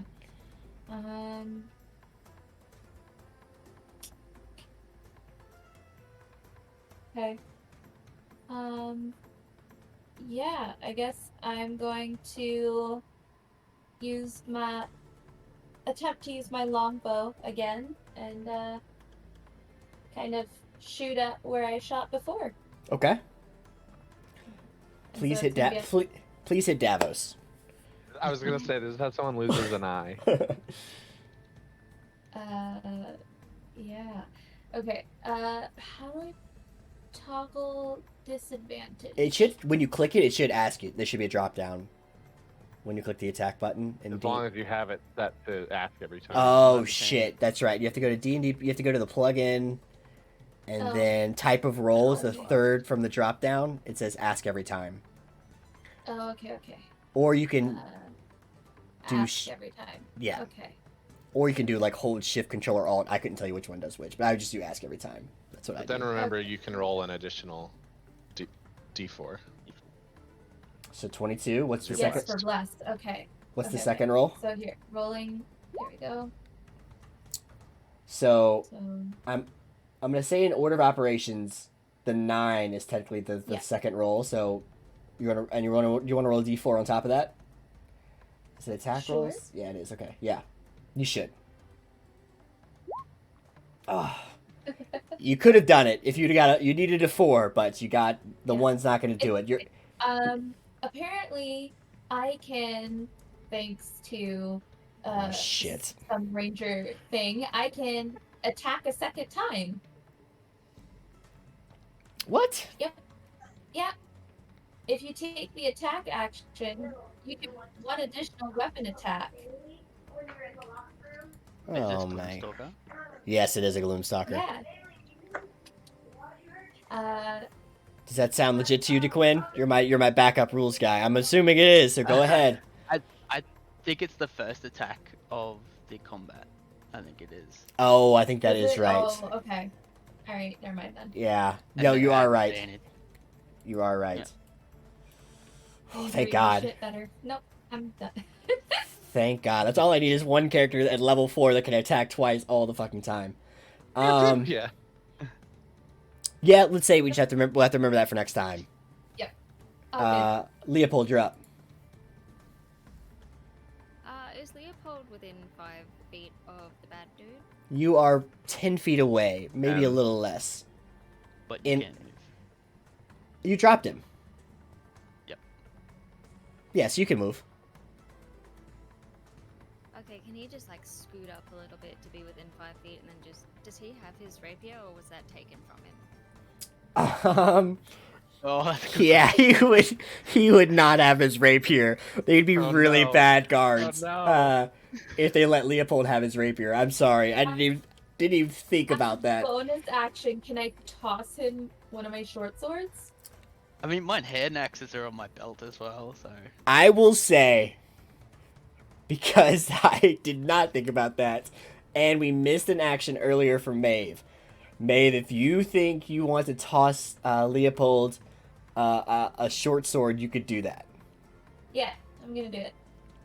All right, Leopold. A sharp sword kind of clangs across the ground in front of you and is in front of and lands on the. Both I'm gonna toss it hilt first. Hilt first, of course, just like they teach you in Rangers. Because I'm blind, I'm gonna toss the hilt first. Oh God! Wait, did we all get blinded? Everyone but Leopold got blinded. Oh, Leopold's not blind. Okay, so Yeah. he can catch it. He can. You know what? Just for fun, Maeve, roll a d20. One of my it won't let me. This What is do you- gonna be. This is what I wanted to see. What do you want to do, Leopold? Nothing. I was gonna unequip one of my short swords, but I can do it later. Oh, okay. Maeve, roll a d20. Just a d20. Yeah. Goes super You well. you throw hilt first, like you hear kind of Leopold calling out for any sort of weapon, and instinctively you kind of like reach for your belt and throw a short sword out. You throw it hilt first. DeQuinn, who is also blinded, is in the way, and the pointy end of the short sword slices the top of his leg. Doesn't stick in his leg like I really wanted to happen, but Whatever you want. comes across his leg, and you can hear a bit of a whimper from a very strong minotaur that doesn't usually whimper. But Leopold, you see the short sword like clang across your feet, and as a free action, you can pick it up and equip it. Awesome. Well, he's gonna do that, and he's gonna be like, "My thanks, lady." He's gonna move into range and stab the dude. All right, make an attack roll.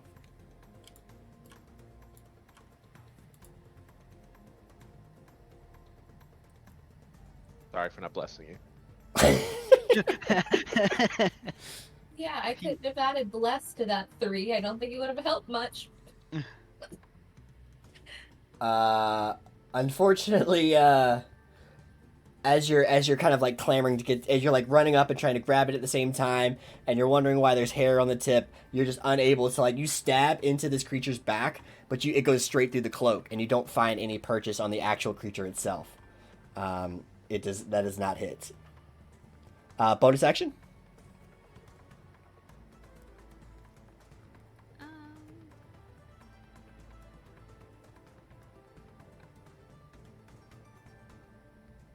No. DeQuinn, you're up. Well, seeing how I cannot see anymore, I have more chances of decapitating something horizontally, so I'll swing my halberd widely in a horizontal form. Thank God Leopold is a dwarf. So Oh, Hello? hell. Hello? allow. All right, Recklessly, so I believe that's a. it's just one swing.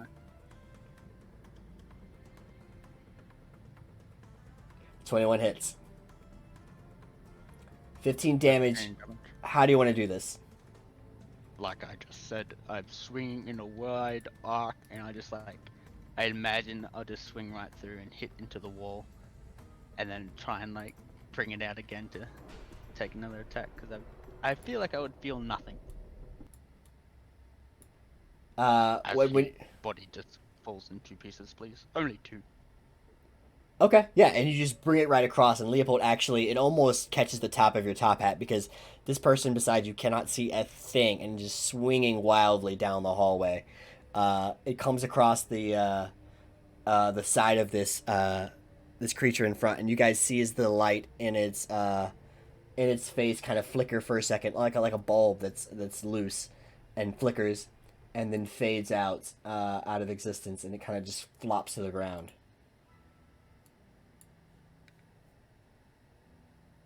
It's dead. Did I get him? Your eyesight returns to you, Leopold, Odaxi, and Maeve. I'm sorry, Leopold, you could already see. DeQuinn, Maeve, and Odaxi. And you just kind of see this, you see this Minotaur in front of you with this fully outreached arm, kind of just stand there, and then this creature like flop to 2 on the ground. And the light fades out.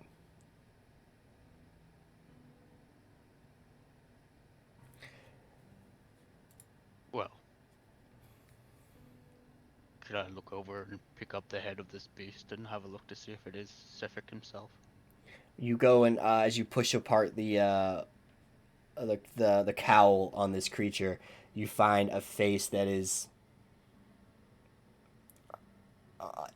indescribable. Like it's like almost a skull. Like there is skin on it, but it's like paper thin. It's almost like really tanned leather stretched across some sort of creature.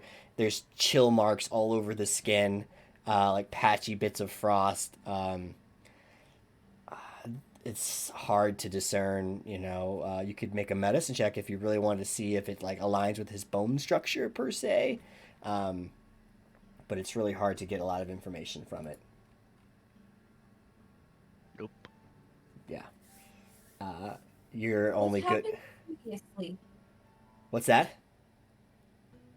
Well, I don't know about anyone else, but I fell unconscious. What happened? I'm Uh, not too sure.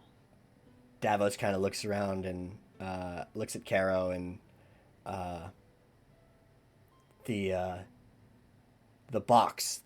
It had some sort of, I don't know, smoke or poison in it.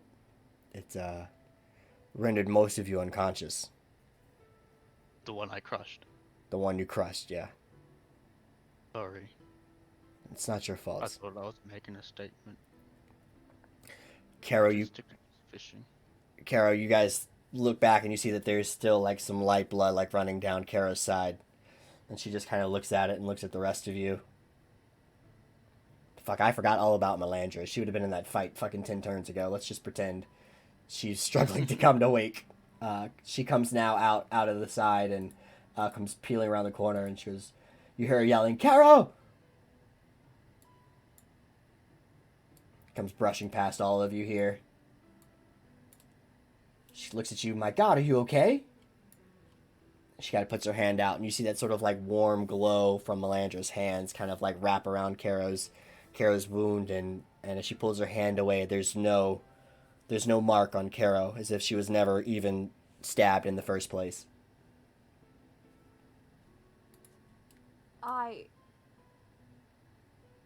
I was awake that entire encounter, and I don't even know what happened. Why didn't that hurt me? Caro, you feel a laugh in the back of your head. What the hell?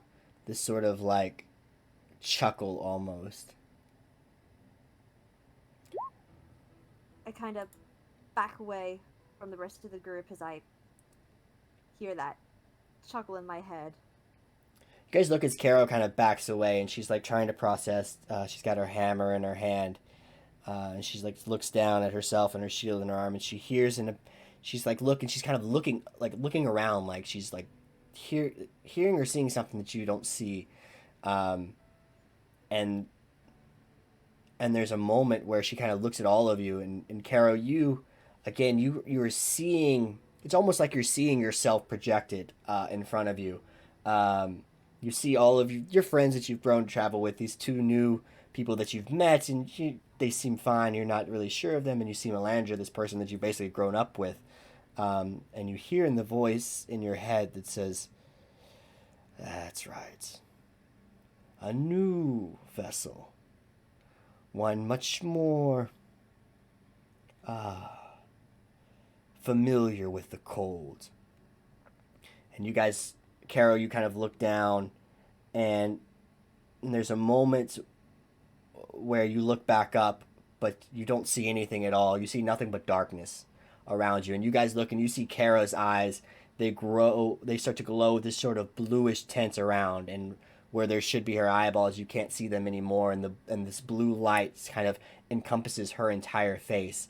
And then she smiles at you all, this sort of eerily uncomfortable, smug smile.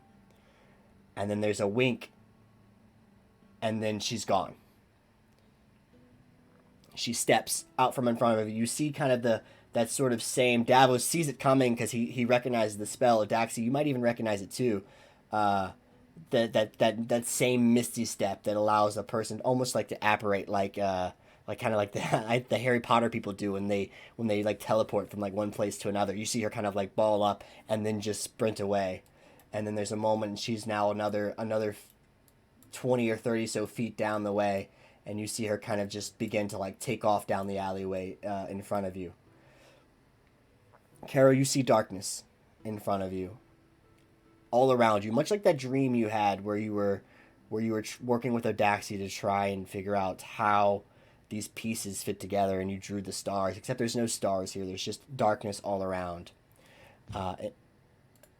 And for a moment, it's horrifying and kind of scary. What do you do?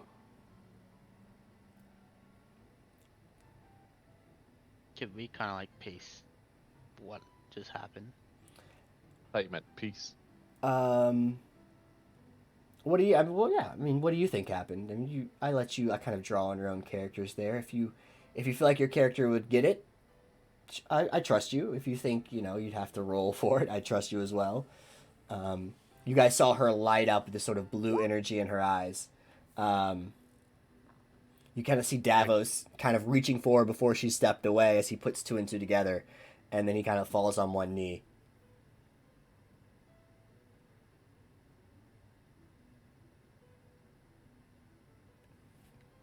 Carrow, darkness is all around you.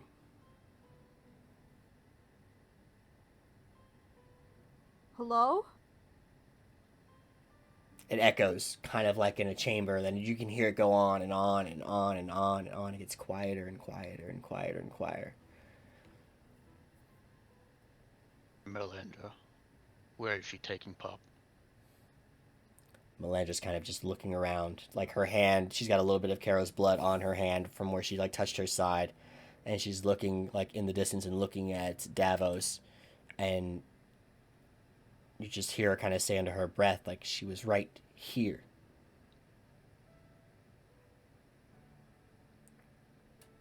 The wound she had.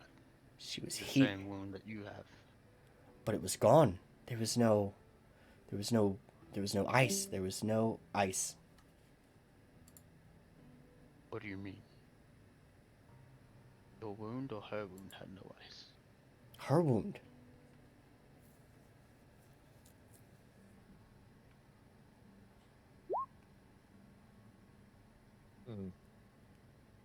Yeah, I was gonna make the same check. Go ahead. Or a perception, or insight. Great insight. Damn, Think- boy. I think she's possessed, or was possessed, before she Yeah, vanished. you quickly put together two and two that, like, whatever this creature with this blue eyes faded and then appeared in or around Carrow, and with that is gone into the distance.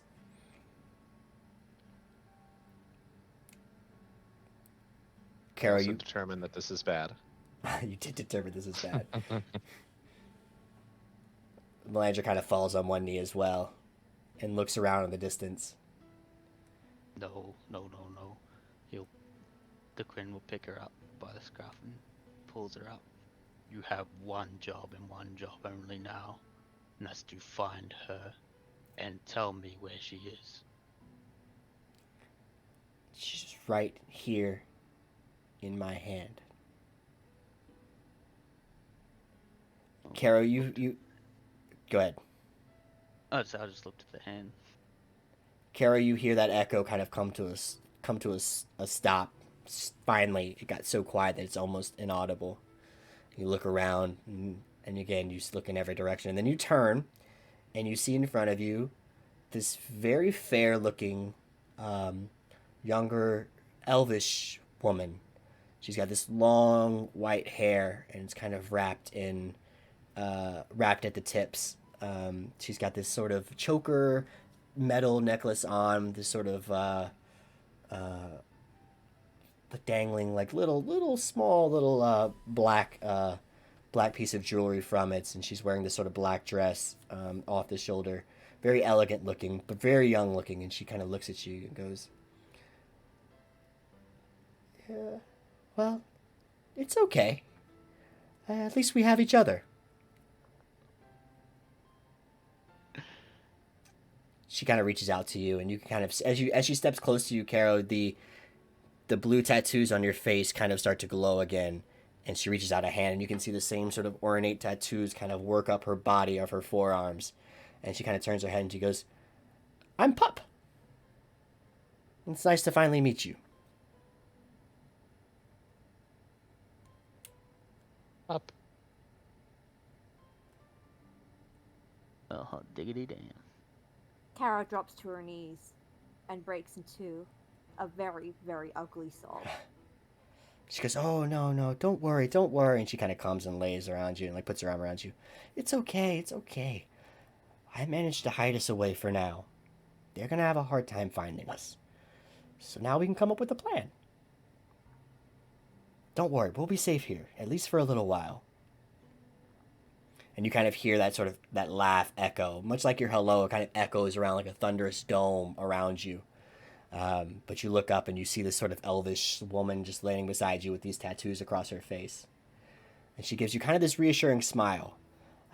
But you are, for all senses, feeling trapped wherever you are.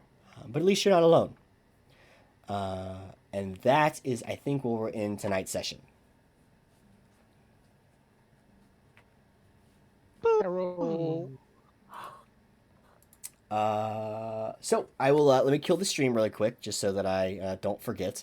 Thank you, whoever comes and watches this. Thank you for everyone who played tonight. You guys, as always, throw a wrench into everything that I try and do, but that's what makes it fun. We do way too much damage. You do way too much damage. A 27 from Chaos Bolt. I'm gonna kill that guy. Great job. I'm excited. We got 2 new players. We're losing 1 player. Carol is lost in her own mind as she goes to university. There's a metaphor in there somewhere, I think. But we have 2 new players coming in, hopefully, to join the party and figure out what the hell is going on here. And with that, I'm just gonna kill it because I don't know. I don't want to talk too much. Peace out.